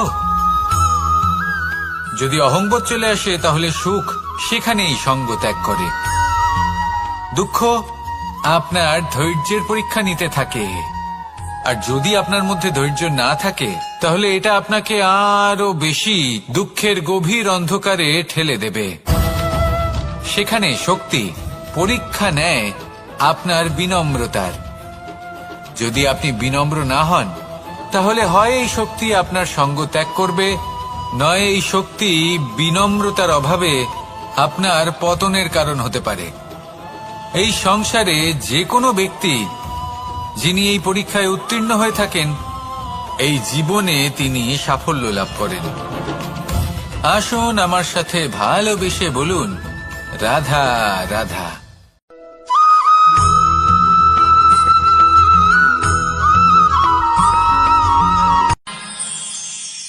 আমরা সবাই সূর্যকে সম্মান কেন করি? কারণ আমরা জানি যে সন্ধেবেলা যখন সূর্যাস্ত হবে তখন শুধুমাত্র অন্ধকার বাকি থাকবে। ঠিক কিছুটা এরকমই হয় আমাদের মাতা পিতাও, যিনি আমাদের জন্ম দেন, আমাদের ভরণ পোষণ করেন, আমাদের বড় করেন, আমাদের প্রেম প্রদান করেন। কখনো কখনো তাদের মুখ থেকে কটু কথা নিঃসৃত হয়, আমাদের দুঃখ হয়, কিন্তু তখন আমাদের এটা বোঝা উচিত এগুলি নিঃসৃত হচ্ছে আমাদেরই মঙ্গলের জন্য। যেমন সূর্যদেব, উনিও উত্তাপ দিয়ে থাকেন আমাদেরই মঙ্গলের জন্য, যাতে ফসল পাকতে পারে, যাতে জল বাষ্প হয়ে মেঘ হতে পারে, বৃষ্টি হতে পারে, আর এই সংসারে নিরন্তর জলের প্রবাহ থাকে। আমাদের মাতা পিতা, তাদের কঠোর আচরণ, তাদের কঠোর অনুশাসনের পেছনে লুকিয়ে থাকে ওনাদের ভালোবাসা। আমাদের তা বুঝতে হবে, সসম্মানে ওনাদের গ্রহণ করতে হবে। কারণ ঠিক সূর্যাস্তের পরে যেমন চতুর্দিক অন্ধকারচ্ছন্ন হয়ে যায়, তেমনি আমাদের জীবন থেকে যখন আমাদের মাতা পিতা চলে যায় তখন আমাদের জীবনেও শুধু এবং শুধুমাত্র অন্ধকারই ছেয়ে থাকে। সেই জন্য নিজের মাতা পিতাকে সম্মান করুন, ওনাদের ভালোবাসা প্রদান করুন। এই মন আর এই জীবন প্রসন্ন হয়ে বলবে, রাধা রাধা।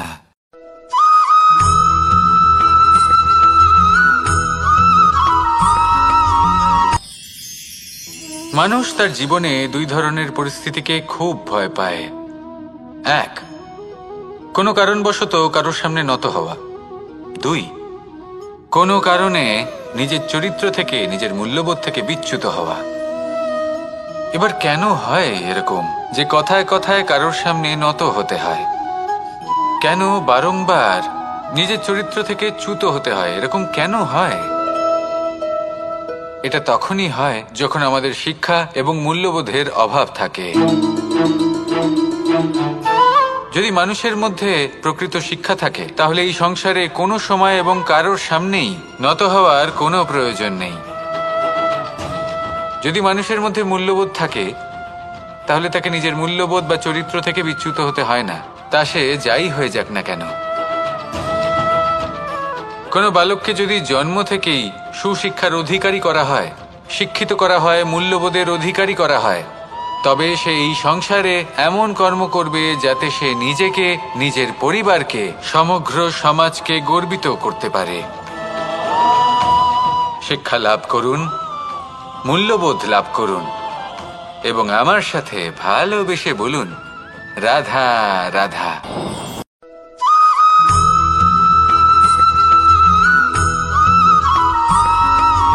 কথায় আছে, প্রত্যেক পুত্র তার পিতার প্রতিচ্ছবি হয়, আর সমস্ত প্রতিচ্ছবি চায় যেন সে তার অস্তিত্ব প্রাপ্ত করতে পারে। পুত্র চায় সে যেন তার পিতার মতো হয় বা কখনো কখনো তার থেকেও শ্রেষ্ঠ হয়। সেটা কোনো অনুচিত ব্যাপার নয়। অনুচিত তখন হয় যখন পুত্র নিজের পিতার মতো হবার স্বপ্ন পূরণ করতে গিয়ে বা তার থেকেও শ্রেষ্ঠ হওয়ার স্বপ্ন পূরণে অনুচিত পথের আশ্রয় নেয়। কারণ তারপরে সে তার পিতার গুণগুলি আত্মসাৎ করতে চায় না। সে শুধুই এটা চায় যে সংসারের চোখে যেন আমি শ্রেষ্ঠ প্রমাণিত হই। এটা অনুচিত। সংসারে এমন অনেক মানুষ আছেন যারা এই কারণে শ্রেষ্ঠ হবার চেষ্টা করেন যাতে তার পরিবারের, তার পিতার সম্মান বৃদ্ধি পায়। এমনও মানুষ থাকেন, আর এটাই হলো পার্থক্য উদ্দেশ্যের। মনে রাখবেন, যদি আপনার উদ্দেশ্য শুভ হয় তাহলে পথও শুভ হবে, যদি আপনার উদ্দেশ্য অশুভ হয় তাহলে পথও অশুভ হবে। তাহলে নিজের পিতার মতো হবার চেষ্টা অবশ্যই করুন, তার থেকেও শ্রেষ্ঠ হওয়ার চেষ্টা অবশ্যই করুন, কিন্তু মনে রাখবেন আপনার সংকল্প আর আপনার উদ্দেশ্য এই দুই শুভ হওয়া উচিত। তাহলে আসুন আর আমার সাথে ভালোবেসে বলুন, রাধা রাধা।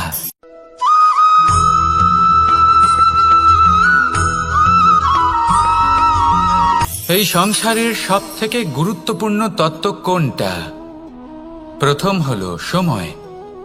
জন্ম থেকে মৃত্যু পর্যন্ত এই যে সময়, এটাই তো হলো জীবন। দ্বিতীয় হলো জীবন, যাতে আমরা সময়ের সদ্ব্যবহার করি, শ্রেষ্ঠ থেকে শ্রেষ্ঠতর কাজ করার চেষ্টা করি। বহু বছরের এই পরম্পরা, এই সংস্কৃতিকে এগিয়ে নিয়ে যাওয়ার চেষ্টা করি। এই সংসারে আমরা অংশগ্রহণ করতে চেষ্টা করি। তৃতীয় হলো ধন, সেই ধন যা প্রত্যেক ব্যক্তি অর্জন করতে চেষ্টা করেন। এবার এই তিনটি তত্ত্বের মধ্যে একটা সামঞ্জস্য আছে, সমান ব্যাপার আছে। সে ধনই হোক বা সময় হোক বা হোক জীবন।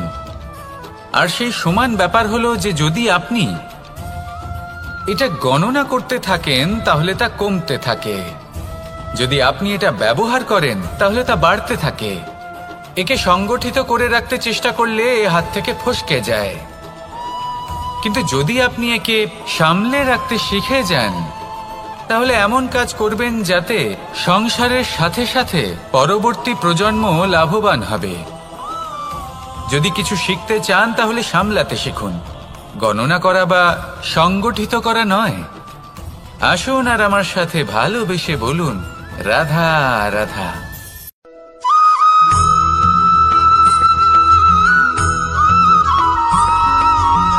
পঞ্চতত্ত্বের মধ্যে দ্বিতীয় তত্ত্ব হল ধরণী, ভূমি, যাকে আমরা ধরণী মাতা বলি। এই ধরণী ধৈর্য ধারণ করে, আর এর ওপরেই আমাদের সমগ্র সংসার নির্ভরশীল। কারণ এই ভূমি সহ্য ক্ষমতা রাখে, এর সহ্য ক্ষমতা হলো অপরিসীম। সন্তান যতই আঘাত প্রদান করুক না কেন প্রেম পূর্বক সহ্য করে, আর তার বদলে অমূল্য রত্ন প্রদান করে।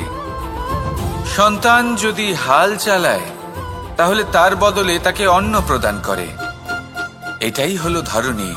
এবার এর থেকে আমরা কি শিক্ষা পেতে পারি? এটাই যে কারোর জন্য কিছু করা বা কাউকে কিছু দেওয়া মনে কোনো কামনা ছাড়াই। আর এই কথাটা বুঝে যান, যদি কারোর জন্য কামনা না রেখে বা কোনো পাওয়ার আশা না রেখে কারোর জন্য কিছু করেন বা কারোকে কিছু দেন, যদি এটা আপনি শিখতে পারেন তবে আপনি ভালোবাসতে শিখে গেছেন।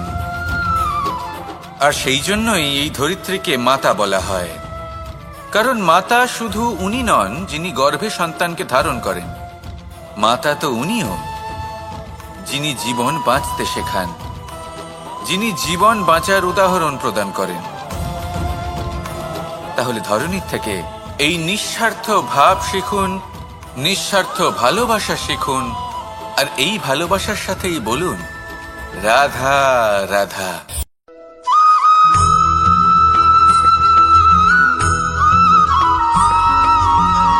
এই সংসারে কোনো বস্তু হোক বা ব্যক্তি হোক, তার একার গুরুত্ব কিন্তু খুব বেশি নয়। একটা উদাহরণ হিসেবে বৃষ্টির ফোঁটাকে ভেবে দেখুন। যদি একটি বৃষ্টির ফোঁটা হয় তাহলে তার খুব বেশি গুরুত্ব থাকে না, কিন্তু যখন সহস্র বৃষ্টির ফোঁটা মেঘের মধ্যে দিয়ে ঝরে পড়ে তখন সেটা বর্ষার রূপ ধারণ করে। সেই বর্ষা যা এই প্রকৃতিকে শান্ত করে। সেইভাবেই পাথরের ছোট টুকরো তার খুব বেশি গুরুত্ব থাকে না, কিন্তু যখন অসংখ্য পাথরের টুকরো একত্রিত হয় তখন তা পর্বতের আকার ধারণ করে। সেইভাবেই কিছু মানুষ যখন একত্রিত হন তখন তৈরি হয় পরিবার, কিছু পরিবার যখন একত্রিত হয় তখন তৈরি হয় সমাজ, যখন অনেক সংখ্যক সমাজ একত্রিত হয় তখন তৈরি হয় রাজ্য। এবার এই রাজ্যের সবথেকে গুরুত্বপূর্ণ ব্যক্তি হতে পারেন রাজা, কিন্তু তাও সেই রাজা একা কিছু করতে পারেন না। যুদ্ধ লড়ার সময় তারও নিজের সৈন্যদলকে প্রয়োজন পড়ে। কিন্তু এই সংসারে এমন একজন ব্যক্তি আছেন যিনি একাই সব কাজ করতে থাকেন, এবং সেই ব্যক্তি হলেন মা। আমাদের জীবনে একজন পিতার ভূমিকা কিন্তু নিঃসন্দেহে অমূল্য, কিন্তু আমাদের সকলের জীবনে যে ভূমিকা একজন মায়ের তা অন্য কারোর থাকে না। একজন মা একাই সন্তানকে বড় করতে পারেন, সংস্কারী করে তুলতে পারেন, তার জন্য পরিশ্রম করেন। আর এত কিছু কাজ করার পরেও তার কাজের জন্য তিনি প্রশংসা অবশ্য পান না। উল্টে যদি সেই সন্তান অনুচিত পথে চালিত হয়, অনুচিত কর্ম করে, তখন সেই মাকেই অপবাদের পাত্র হয়ে উঠতে হয়। আমাদের জীবনে মায়ের যোগদান কতটা সেটা বুঝুন। আপনাকে বড় করে তোলার জন্য উনি কতটা পরিশ্রম করেছেন সেটা বুঝুন। আজ থেকে, এখন থেকে, এই মুহূর্ত থেকে মাকে সম্মান করতে শিখুন। যখন সময় পাবেন, যখন সুযোগ হবে, তখন তার প্রশংসা করুন, ওনারও ভালো লাগবে। আর মায়ের এই মমতার জন্য, তার এই ভূমিকার জন্য আসুন সবাই মিলে আমরা তাকে প্রণাম করি, আর সকলে মিলে ভালোবেসে বলি রাধা রাধা।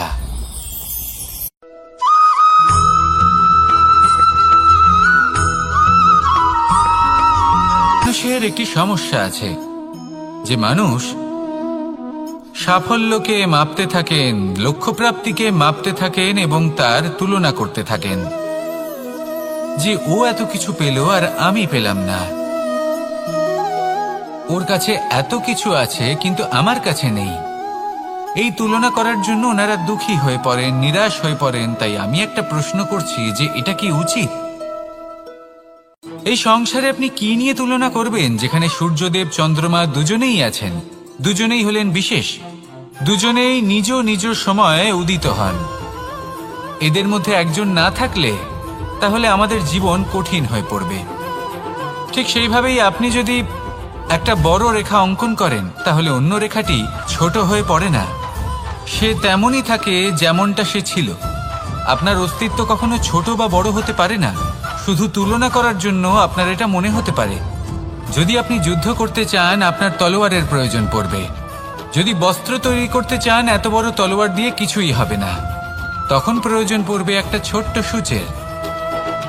তাই তুলনা করবেন না, না নিজেকে ছোট মনে করবেন, না অন্য কাউকে। সবার সাথে সহযোগিতা করুন, আর যদি তুলনা করতেই হয় নিজের সাথে করুন, যে কাল আমি কেমন ব্যক্তি ছিলাম, আজ কি তার থেকে শ্রেষ্ঠ হয়ে উঠতে পেরেছি। ভেবে দেখুন ভবিষ্যতে গিয়ে আপনি কতটা শ্রেষ্ঠ ব্যক্তি হতে পারেন। আসুন আমার সাথে ভালোবেসে বলুন, রাধা রাধা।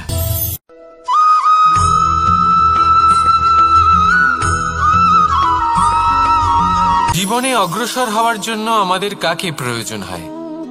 মাতা পিতা, বন্ধু, প্রেম, সাহায্য, অর্থ, পরিশ্রম, আশা। ভিন্ন ভিন্ন মানুষ ভিন্ন ভিন্ন বিকল্প চয়ন করে। যদি আমি আপনাকে বলি তাহলে জয় আর পরাজয়ের মন্ত্র দুটো শব্দের উপর নির্ভর করে, মেনে নেওয়া আর দৃঢ় হওয়া।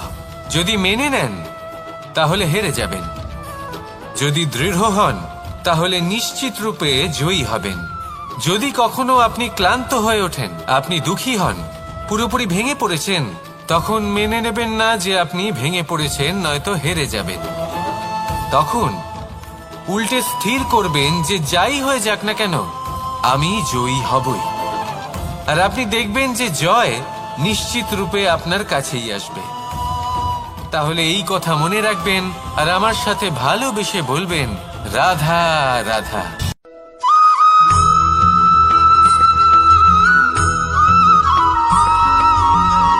মানুষ ভাবেন যে ধন অর্জন করা হলো অত্যন্ত গুরুত্বপূর্ণ। তিনি আজীবন ধন অর্জন করতে থাকেন, ধন অর্জন করার চেষ্টা করতে থাকেন। সে যাই হয়ে যাক না কেন পরিশ্রম করতে থাকেন। স্বাস্থ্যের দিকে নজর দেন না, না উচিত সময় খাবার খান, না উচিত সময় ঘুমোতে যান, না পর্যাপ্ত সময় পর্যন্ত ঘুমন, কিছুই না। ধন অর্জন করতেই থাকেন, করতেই থাকেন। আর কিছু সময় পরে যখন তিনি অসংখ্য ধন লাভ করে ফেলেন, তখন তার সাথে ওনার শরীরে অনেক রোগ বাসা বাঁধে।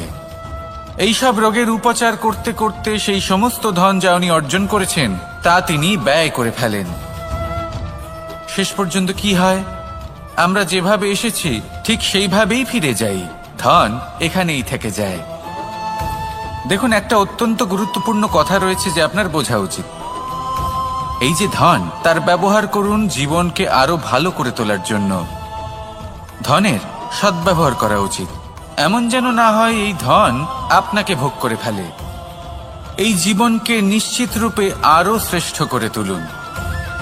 কিন্তু এই ধন অর্জন করার এই প্রক্রিয়াতে নিজের সারা জীবনকে নষ্ট করে ফেলবেন না।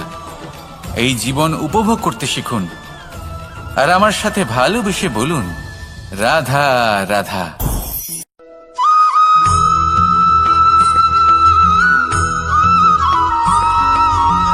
পঞ্চতত্ত্বের মধ্যে দ্বিতীয় তত্ত্ব হল ধরণী, ভূমি, যাকে আমরা ধরণী মাতা বলি। এই ধরণী ধৈর্য ধারণ করে, আর এর ওপরেই আমাদের সমগ্র সংসার নির্ভরশীল। কারণ এই ভূমি সহ্য ক্ষমতা রাখে, এর সহ্য ক্ষমতা হল অপরিসীম। সন্তান যতই আঘাত প্রদান করুক না কেন প্রেম পূর্বক সহ্য করে, আর তার বদলে অমূল্য রত্ন প্রদান করে। সন্তান যদি হাল চালায় তাহলে তার বদলে তাকে অন্ন প্রদান করে। এটাই হলো ধরণী। এবার এর থেকে আমরা কি শিক্ষা পেতে পারি? এটাই যে কারোর জন্য কিছু করা বা কাউকে কিছু দেওয়া মনে কোনো কামনা ছাড়াই। আর এই কথাটা বুঝে যান, যদি কারোর জন্য কামনা না রেখে বা কোনো পাওয়ার আশা না রেখে কারোর জন্য কিছু করেন বা কারোকে কিছু দেন, যদি এটা আপনি শিখতে পারেন তবে আপনি ভালোবাসতে শিখে গেছেন। আর সেই জন্যই এই ধরিত্রীকে মাতা বলা হয়। কারণ মাতা শুধু উনি নন যিনি গর্ভে সন্তানকে ধারণ করেন, মাতা তো উনিও যিনি জীবন বাঁচতে শেখান, যিনি জীবন বাঁচার উদাহরণ প্রদান করেন। তাহলে ধরণীর থেকে এই নিঃস্বার্থ ভাব শিখুন, নিঃস্বার্থ ভালোবাসা শিখুন, আর এই ভালোবাসার সাথেই বলুন রাধা রাধা।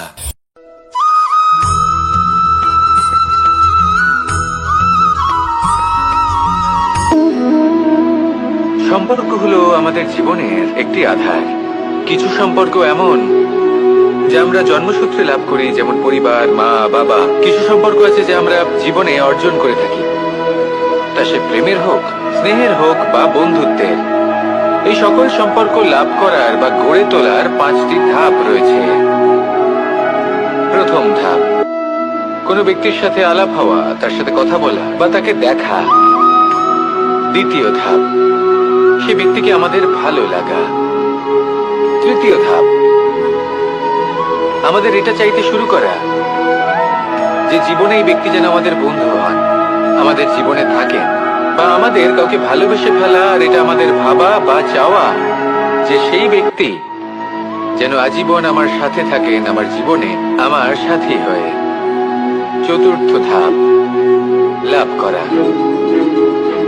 এবার এই ধাপটি অনেক মানুষের পক্ষেই খুবই সরল হয়, বড়ই সরলভাবে নিজেদের সঙ্গীকে লাভ করে থাকেন। কিছু মানুষের জন্য এই ধাপ অত্যন্ত কঠিন হয়ে থাকে। অনেক প্রতিকূল পরিস্থিতির উপর জয়লাভ করে তারা সঙ্গীকে লাভ করেন, কিন্তু লাভ অবশ্যই করেন। এরপরে আসে পঞ্চম, অন্তিম এবং সব থেকে গুরুত্বপূর্ণ ধাপ। সেটা হলো সেই সম্পর্ক পালন করা। এটা হলো এমন এক বিষয় যা প্রত্যেক মানুষের শেখা উচিত। যদি ব্যক্তি নিজের জীবনে সম্পর্ক রক্ষা করতে শিখে যান, তবে প্রত্যেক সম্পর্ক তার জীবনকে স্বর্গ করে তুলবে। আসুন আর আমার সাথে ভালোবেসে বলুন রাধা রাধা।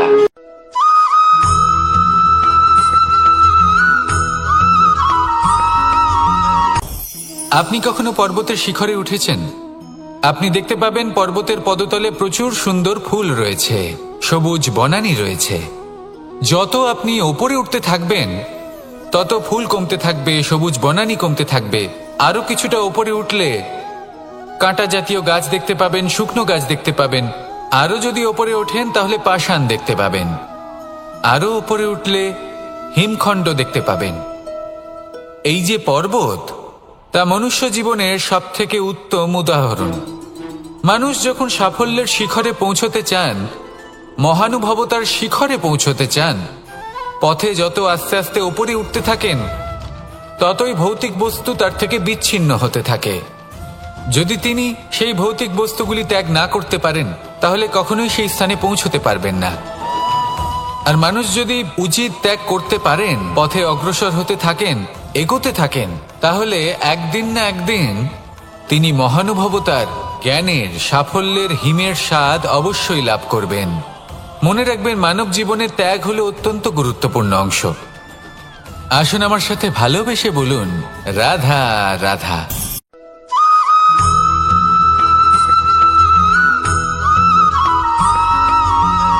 মানুষের মানসিকতা এমন হয় যে সে যতটা করে আশা করে যে তার থেকে অনেক বেশি তার বদলে সে পাবে। দেখুন, সবকিছুই আপনার ভাবনা চিন্তার উপর নির্ভর করছে। আপনি যদি ফলের বিষয়ে ভেবে কর্ম করতে থাকেন, তাহলে সেটা অনুচিত। জীবনের আসল আনন্দ হলো নিজের কর্ম করতে থাকা, ফলের চিন্তা করা উচিত নয়। যদি আপনি এরকম ভাবেন যে আমি এতটা করছি, আমার এতটা পাওয়া উচিত, সেই ভাবনা অনুচিত। যদি আপনি সেবার মানসিকতা নিয়ে কর্ম করতে থাকেন, কর্মচক্রে প্রবাহিত হন, যদি আপনি এমন ভাবনা রাখেন যে আমি এতটা পাচ্ছি, তাই এর থেকে অনেক বেশি আমি কর্ম করব, তাহলে নিশ্চিত রূপে আপনি যতটা করছেন তার থেকে অনেক বেশি আপনি পাবেন। আপনার আশার থেকে অনেক বেশি আপনি পাবেন। শুধু জীবনে অনেক বেশি কাজ করতে থাকুন, ফলের চিন্তা করবেন না। আর মনে রাখবেন, এই ভাবনাই সব থেকে বড় বীজ। কর্মের উপর বিশ্বাস রাখুন। জীবনে যা যা আপনি চান সবই সুখময় হবে। আসুন আর আমার সাথে ভালোবেসে বলুন রাধা রাধা।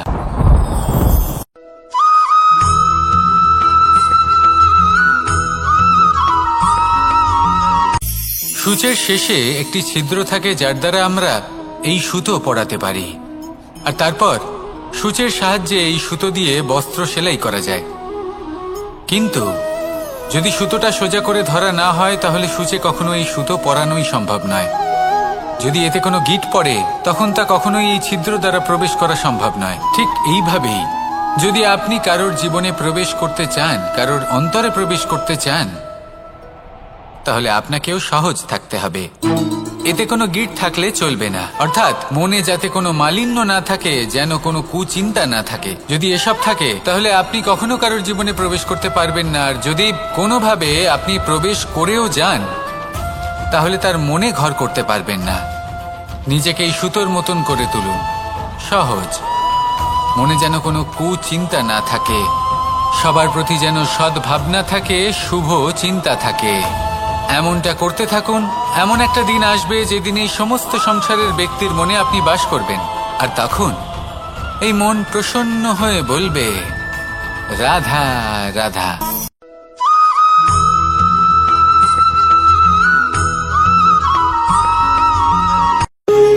যখন মানুষের মৃত্যু হয় তখন কি হয়? অনেক সংখ্যক মানুষ শোক পালন করতে চলে আসেন। যে ব্যক্তি মৃত্যু লাভ করেছেন তার অনেক বস্তু থাকে যেগুলো তার প্রিয়, যেগুলো তিনি ব্যবহার করেছেন। তার শয্যা, তার বস্ত্র, তার আভূষণ সবকিছু তার থেকে বিচ্ছিন্ন করা হয় এবং খালি হাতে তাকে শ্মশানের উদ্দেশ্যে রওনা করা হয়। আমি আপনাকে এই প্রশ্ন করতে চাই, আপনি এই সংসারে কি অর্জন করেছেন? ধন সম্পত্তি, বস্ত্র, আভূষণ, এই সবকিছু যে আপনি অর্জন করেছেন, আপনার মৃত্যুর পরে তা আপনার থেকে দূর হয়ে যাবে। এর উত্তর হলো একটাই, আপনার কর্ম। শুধু সেটাই আছে যা একান্ত আপনার, আর শুধু সেটাই এই সংসার থেকে চলে যাওয়ার পরেও সংসারেই জীবিত থাকবে। যদি আপনি দুষ্কর্ম করেন তাহলে এই সংসার আপনাকে একটি অনুচিত উদাহরণ হিসেবে মনে রাখবে যে এই ব্যক্তি খুব পাপী ছিল, অনুচিত কর্ম করতেন। যে পথে তিনি চলেছেন সেই পথে কারোর চলা উচিত নয়। সেখানেই যদি আপনি সৎকর্ম করেন তাহলে সংসার চিরকাল এটাই বলবে যে খুব ভালো মানুষ ছিলেন, সবাইকে ভালোবাসতেন, সবাইকে সাহায্য করতেন, আমার খুব প্রিয় মানুষ ছিলেন। এটাই হলো শ্রেষ্ঠ কর্ম। সেই জন্য জীবনে শুধুমাত্র ধন সম্পত্তি, আভূষণ এই সব অর্জন করতে গিয়ে নিজের মনোনিবেশ করবেন না। শ্রেষ্ঠ কর্ম করুন। সংসার থেকে চলে যাওয়ার পরেও এই কর্মই এই সংসারে আপনাকে জীবিত রাখবে। আসুন আমার সাথে ভালোবেসে বলুন, রাধা রাধা।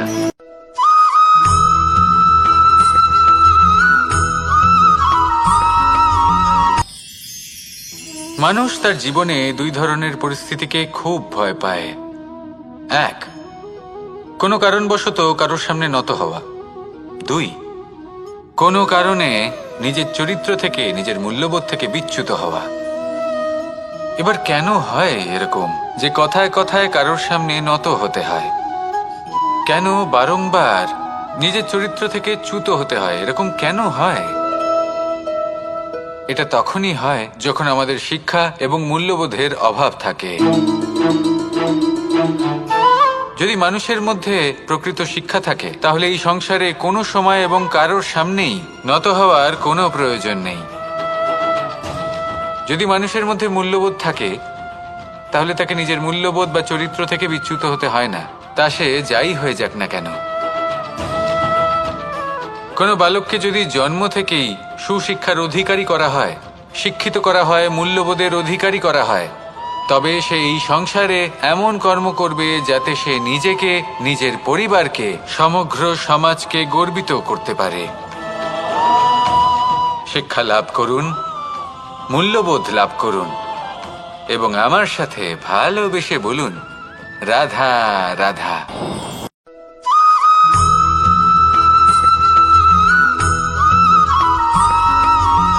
কথায় আছে যে এমন কোনো অক্ষর নেই যার দ্বারা কোনো মন্ত্র হয় না। এমন কোনো বনস্পতি নেই যা নিজেই একটা ঔষধি নয়। পৃথিবীর এমন কোনো ব্যক্তি নেই যার মধ্যে কোনো যোগ্যতা থাকে না। শুধু প্রয়োজন হলো যে ব্যক্তিকে আমরা খুঁজে চলেছি তাকে সঠিকভাবে চিনে নেওয়া। যদি তার যোগ্যতা, তার বিশেষত্ব আমরা বুঝতেই না পারি, তাহলে আর লাভ কি রইল? এই সংসারে এমন অনেক ব্যক্তি রয়েছেন যারা ছোট ছোট অসফলতার কারণে আপনাকে এটা বলে দেবে যে আপনি কোনো কাজের নন, আপনি হলেন মূর্খ, আপনি কিছুই করতে পারবেন না। এইসব কথায় কখনোই বিশ্বাস করবেন না, কারণ আপনি এবং প্রত্যেকটি জীব এই পরমাত্মা এবং এই প্রকৃতির সৃষ্টি, যা অত্যন্ত বিশেষ। যদি আপনাকে উদাহরণ দিই তাহলে একদিকে আছে তরোয়াল, একটা বড় লম্বা তরোয়াল, যার দ্বারা যুদ্ধ করা যায়, জয়লাভ করা যায়। আর অন্যদিকে রয়েছে একটা ছোট্ট সূচ, কিন্তু যে কাজ একটা ছোট্ট সূচ করতে পারে তা একটা তরোয়াল দ্বারা সম্ভব নয়। এর অর্থ হলো এটাই যে প্রত্যেকটা রচনা অত্যন্ত অমূল্য এবং অত্যন্ত বিশেষ হয়। তাহলে বিশ্বাস রাখুন যে আপনি অত্যন্ত বিশেষ একজন, আর প্রেমের সাথে বলুন রাধা রাধা।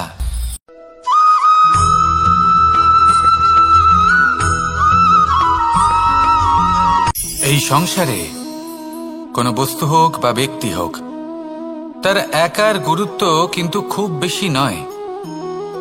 একটা উদাহরণ হিসেবে বৃষ্টির ফোঁটাকে ভেবে দেখুন।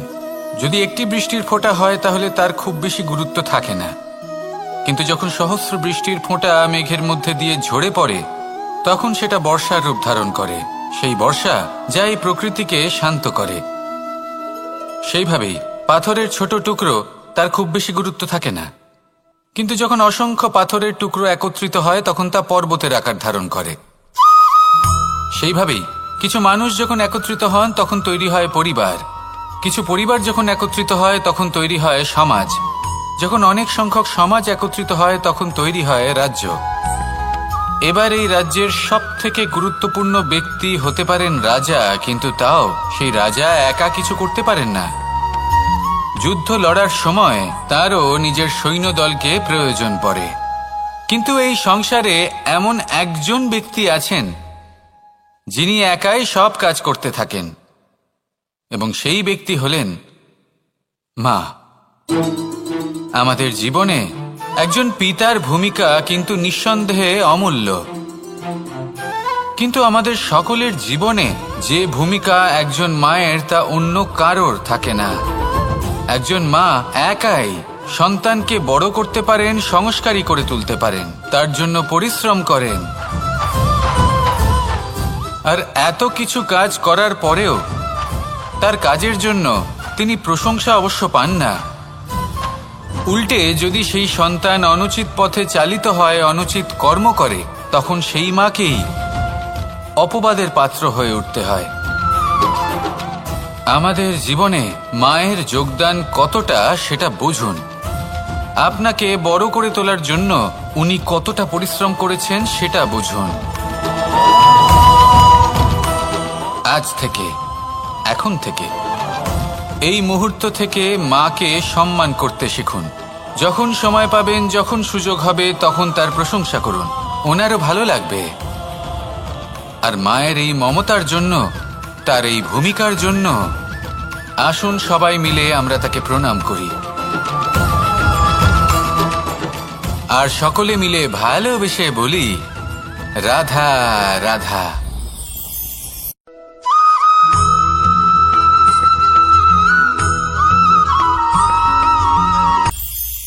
এটা হলো ধান গাছ।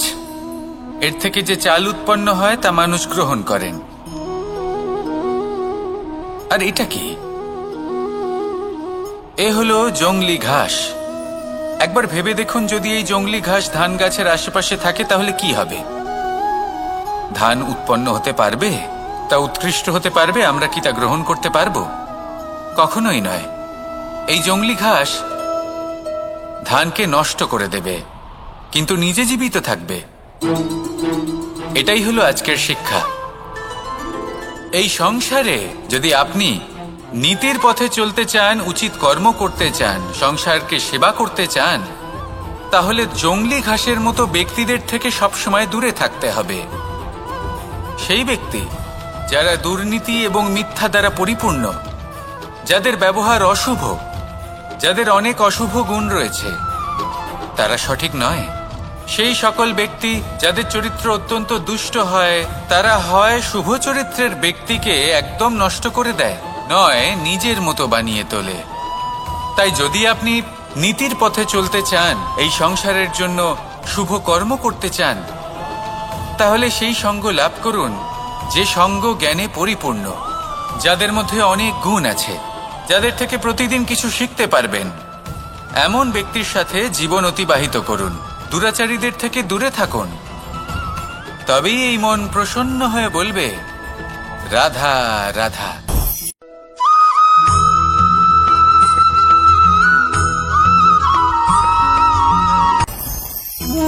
ভোজন। এবার ভোজন সংগ্রহ করার জন্য মানুষ কি না করেন, সব সময় চেষ্টা করতে থাকেন। ফসল উৎপাদনের জন্য অনেক পরিশ্রম করতে থাকেন, কিন্তু অনেক সময় অনেক পরিশ্রম করার পরেও ফসল ভালো উৎপাদন হয় না। এর কারণ কি? কারণ হলো এটাই যে আপনি পরিশ্রম হয়তো অনেক করেছেন, কিন্তু আপনার নজর তো সেই বীজের দিকে ছিলই না যা আপনি রোপণ করেছেন। সেই জন্য সব সময় কোনো বীজ রোপণ করার আগে তাকে পরখ করে দেখুন, তা অত্যন্ত আবশ্যক। আর সেইভাবেই যখনই কোনো কর্মের প্রশ্ন আসে, তাহলে সেখানে শুধুমাত্র পরিশ্রম যথেষ্ট নয়। সেই কাজের প্রতি আপনার কর্তব্য কি, আপনার উদ্দেশ্য কি, সেটা জানা হলো অত্যন্ত গুরুত্বপূর্ণ।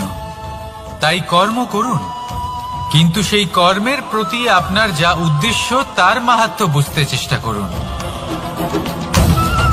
তাহলে আসুন আমার সাথে ভালোবেসে বলুন, রাধা রাধা।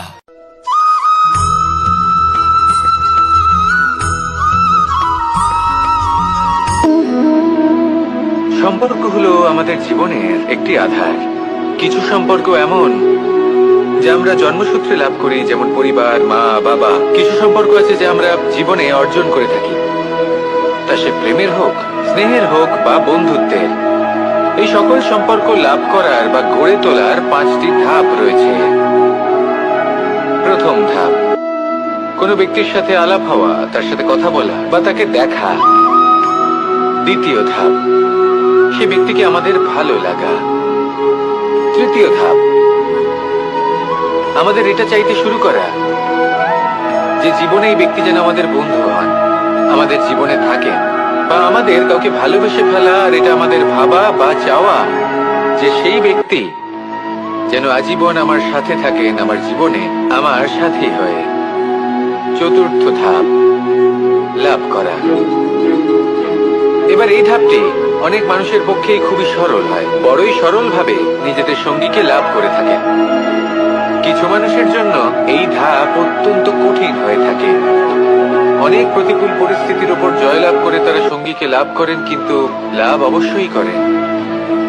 এরপরে আসে পঞ্চম, অন্তিম এবং সব থেকে গুরুত্বপূর্ণ ধাপ। সেটা হলো সেই সম্পর্ক পালন করা। এটা হলো এমন এক বিষয় যা প্রত্যেক মানুষের শেখা উচিত। যদি ব্যক্তি নিজের জীবনে সম্পর্ক রক্ষা করতে শিখে যান, তবে প্রত্যেক সম্পর্ক তার জীবনকে স্বর্গ করে তুলবে। আসুন আর আমার সাথে ভালোবেসে বলুন, রাধা রাধা।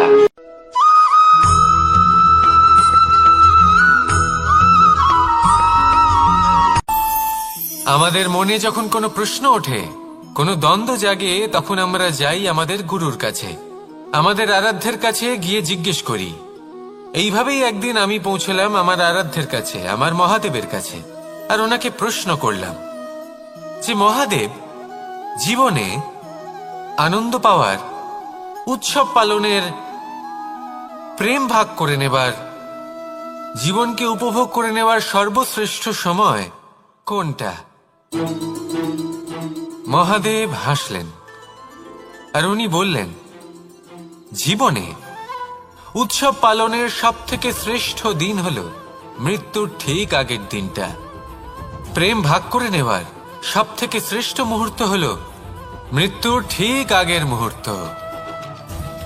জীবনকে উপভোগ করে নেওয়ার সর্বশ্রেষ্ঠ প্রহর হল মৃত্যুর 1 প্রহর পূর্বে। তখন আমি চমকে গেলাম। আমি বললাম, কিন্তু মহাদেব, মৃত্যু তো অনিশ্চিত, আমরা জানিও না কবে আমাদের মৃত্যু হবে। মহাদেব আবার হাসলেন। উনি বললেন যে যদি আমরা এভাবে জীবন কাটাই যে আমরা জীবনের প্রত্যেক দিন, প্রত্যেক মুহূর্ত, প্রত্যেক প্রহর শেষ বলে মনে করি, তাহলে আমাদের সমস্ত জীবন আনন্দের সাথেই অতিবাহিত হবে। কি বলেন?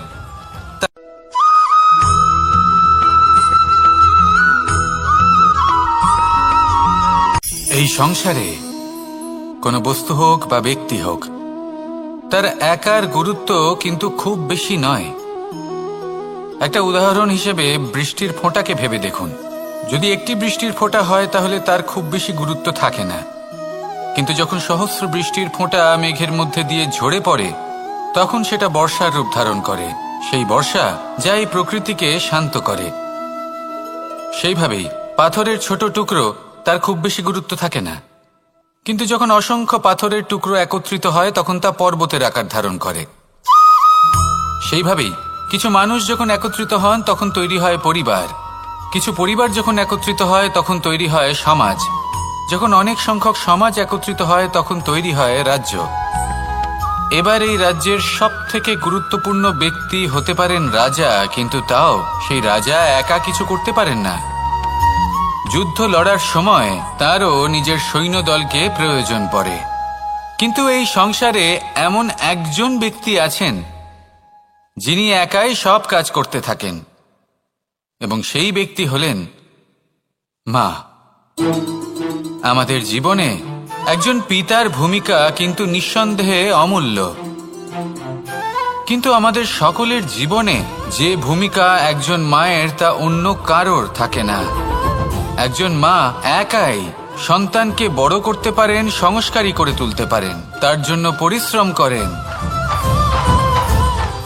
আর এত কিছু কাজ করার পরেও তার কাজের জন্য তিনি প্রশংসা অবশ্য পান না।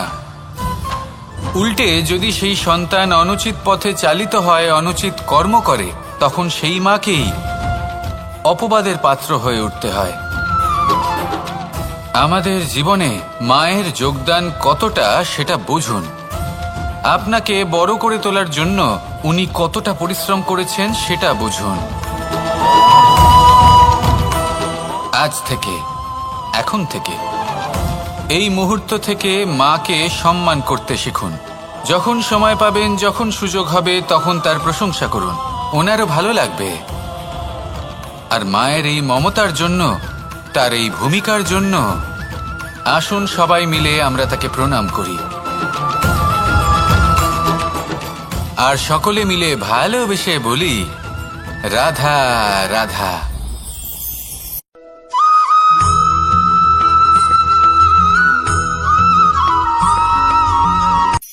এই সংসারে সাফল্য লাভ করার জন্য জ্ঞানের প্রয়োজন হয়, পরিশ্রমের প্রয়োজন হয়, দৃঢ় নিষ্ঠার প্রয়োজন হয়, নিরন্তর চেষ্টা করা প্রয়োজনীয়।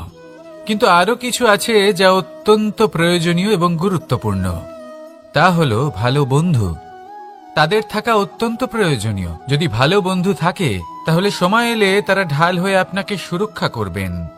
সময় এলে অস্ত্রের মতো শত্রুকে সংহারও করবেন। যদি তিনি জ্ঞানী হন, তাদের মধ্যে সদ্গুণ থাকে, তাহলে এই সব গুণ আপনার মধ্যেও প্রবেশ করবে। তাহলে সাফল্যের জন্য ভালো বন্ধু পাওয়া অত্যন্ত প্রয়োজনীয়। কিন্তু শুধু বন্ধু কেন, ভালো শত্রুও থাকা প্রয়োজনীয়। এবার আপনি ভাববেন, আমি কি বললাম? যদি আপনার জীবনেও ভালো অর্থাৎ শক্তিশালী শত্রু থাকে, তাহলে আপনিও শক্তিশালী হতে থাকবেন। এই শত্রু আপনাকে প্রেরিত করবে আরো বেশি শক্তিশালী হয়ে ওঠার। কখনো কোনো হরিণকে দেখুন, তীব্র গতিতে দৌড়তে থাকে। কেন তীব্র গতিতে দৌড়য়? এই কারণে নয় যে কোথাও তার জন্য মধুর ঘাস অপেক্ষা করে রয়েছে, না। সে এই কারণে তীব্র গতিতে দৌড়য় কারণ সেটা না করলে তার পেছনে একটি সিংহ আছে যে ওকে নিজের ভোজন করে ফেলবে। তাই জীবনে বিপদ, সংকট, এই সবকিছুও হলো অত্যন্ত গুরুত্বপূর্ণ। তার সম্মুখীন হতে শিখুন আর আমার সাথে ভালোবেসে বলুন, রাধা রাধা।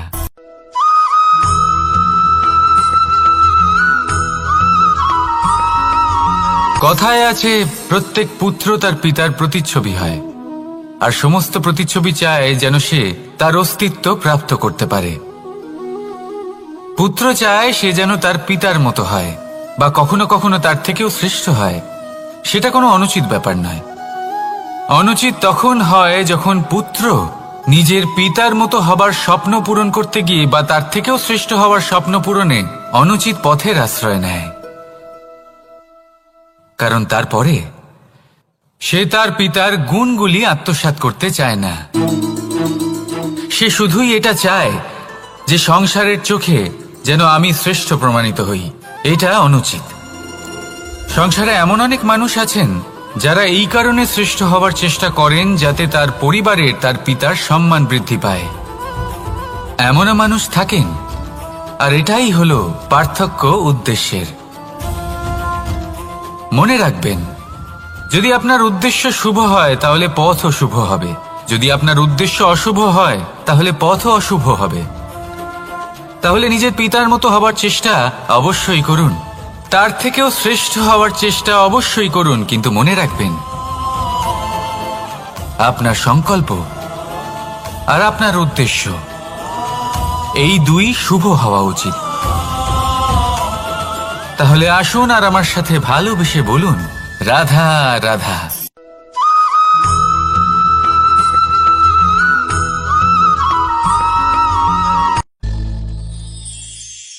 শিশিরের বিন্দু পাতার ওপর পড়ে আর তার গায়ে লেগে থাকে। পাতা তাকে শুষে নিতে পারে না, আর শেষ পর্যন্ত সে ঝরে পড়ে যায়। অন্যদিকে রয়েছে মেঘ এবং চাতক।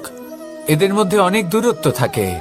মেঘ থাকে আকাশে আর চাতক থাকে ধরিত্রীতে। কিন্তু যখন এই মেঘ থেকে বৃষ্টি ঝরে পড়ে, এই চাতক কিন্তু সেই জলই পান করে, নয়তো সে তৃষ্ণার্ত থেকে যায়। এবার অন্যদিকে দেখলাম শিশির বিন্দু আর পাতার এই সম্পর্ক। এরা খুব কাছাকাছি থাকে, ঘনিষ্ঠও থাকে। অন্যদিকে রয়েছে মেঘ এবং চাতকের সম্পর্ক, যাদের মধ্যে অনেক দূরত্ব থাকা সত্ত্বেও তারা খুব ঘনিষ্ঠ, তাই না? এই সারমর্ম খুব সরল। এই নৈকট্য, এই দূরত্ব, তা আপনার সম্পর্কে প্রভাব কিছুতেই ফেলতে পারে না। এই নৈকট্য, এই দূরত্ব, এইসব হলো শুধুমাত্র মনের ব্যাপার। কখনো আপনি অনুভব করেছেন আপনি কারোর থেকে অনেক অনেক দূরে আছেন, অনেক দূরে আছেন, তাও সেই ব্যক্তির প্রতি আপনি টান অনুভব করেন। সেখানে আপনি কারোর সাথে প্রত্যেক দিন অতিবাহিত করেন, সমস্ত জীবন অতিবাহিত করেন, সব থেকে বেশি সময় তার সাথে অতিবাহিত করেন, তাও তার প্রতি সেই টান অনুভব করেন না। এই সংকেত হলো মনের দূরত্বের। তাহলে মনের এই দূরত্ব দূর করুন আর আমার সাথে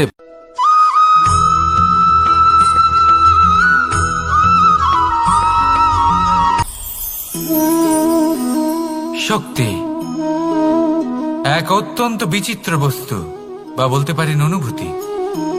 পিতা সবসময় চান যেন তিনি তার শক্তি পুত্রকে। আসুন আপনাকে সহজে বোঝাই। যদি আপনি সুপাত্র হন আর আপনাকে শক্তি দেওয়া হয়, তাহলে আপনি সেই শক্তির গুরুত্ব বুঝবেন, কোথায় সেই শক্তি প্রয়োগ করা উচিত সেটা বুঝবেন। আর এটা যেহেতু অর্জন করা শক্তি হবে, সেই শক্তির অপব্যবহার হবে না। কিন্তু যদি এই আপনি কুপাত্র হন আর যদি আপনাকে এই শক্তি দেওয়া হয়, তাহলে কি হবে? দেখতে গেলে এই শক্তি আপনি দান হিসেবে পেয়েছেন, তাই না আপনি এই শক্তির গুরুত্ব বুঝবেন আর না এর প্রয়োগ আপনি জানবেন। তার অপব্যবহার হওয়া সুনিশ্চিত। তাই যদি আপনি কোনো শক্তি অর্জন করতে চান, তাহলে আগে তার যোগ্য হয়ে উঠুন। পুত্র নয়, পাত্র হয়ে উঠুন। আর আমার সাথে ভালোবেসে বলুন, রাধা রাধা।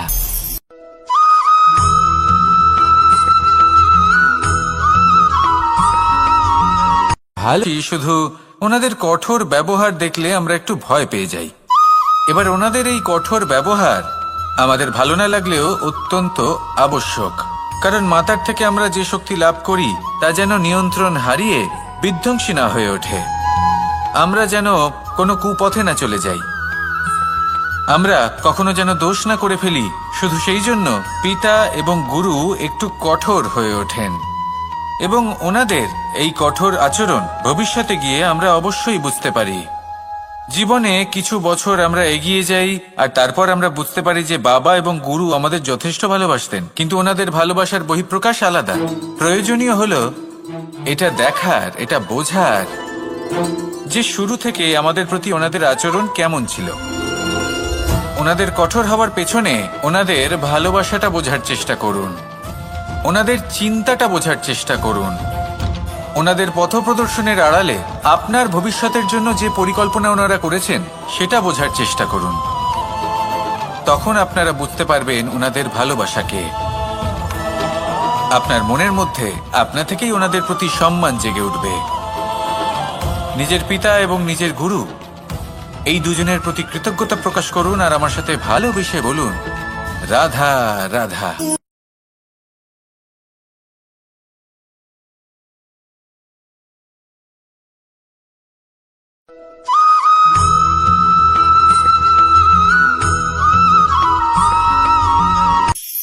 কখনো কোনো বাগানের কোনো বৃক্ষকে দেখেছেন যেখানে সুগন্ধি ফুল থাকে, রসালো ফল থাকে? তখন মন প্রফুল্ল হয়ে ওঠে, মন থেকে সেই বৃক্ষের প্রতি ভালোবাসা জন্মায়। কিন্তু যিনি বাগানের মালিক, শুধুমাত্র তিনিই জানেন যে কিভাবে এই বৃক্ষকে আগলে রাখতে হয়, কিভাবে তার পরিচর্যা করলে এতে সুন্দর সুগন্ধি ফুল হবে, রসালো ফল হবে। কখনো কখনো প্রয়োজনের থেকে বেশি রোদ পেলে এই বৃক্ষগুলি শুকিয়ে যায়, প্রয়োজনের থেকে কম রোদ পেলেও এই বৃক্ষ কিন্তু শুকিয়ে যায়। প্রয়োজনের থেকে কম জল যদি পায়, এই বৃক্ষ শুকিয়ে যেতে পারে। প্রয়োজনের থেকে অতিরিক্ত জল যদি পায়, তখনও এই বৃক্ষের শিকড়গুলি নষ্ট হয়ে যেতে পারে। এবার এটাই কিন্তু আমাদের সংসারের সাথেও হয়। আমাদের সংসারের সকল প্রতিভাশালী ব্যক্তি, যেমন লেখক, বিচারক, প্রবক্তা, যোদ্ধা, এদের সবার ক্ষেত্রে এই কথাটাই প্রযোজ্য। যদি বেশি প্রশংসা করা হয় তাহলেও এরা হারিয়ে যাবেন। প্রয়োজনের থেকে বেশি যদি নিন্দা করা হয় তখনও তারা নত হয়ে পড়বেন।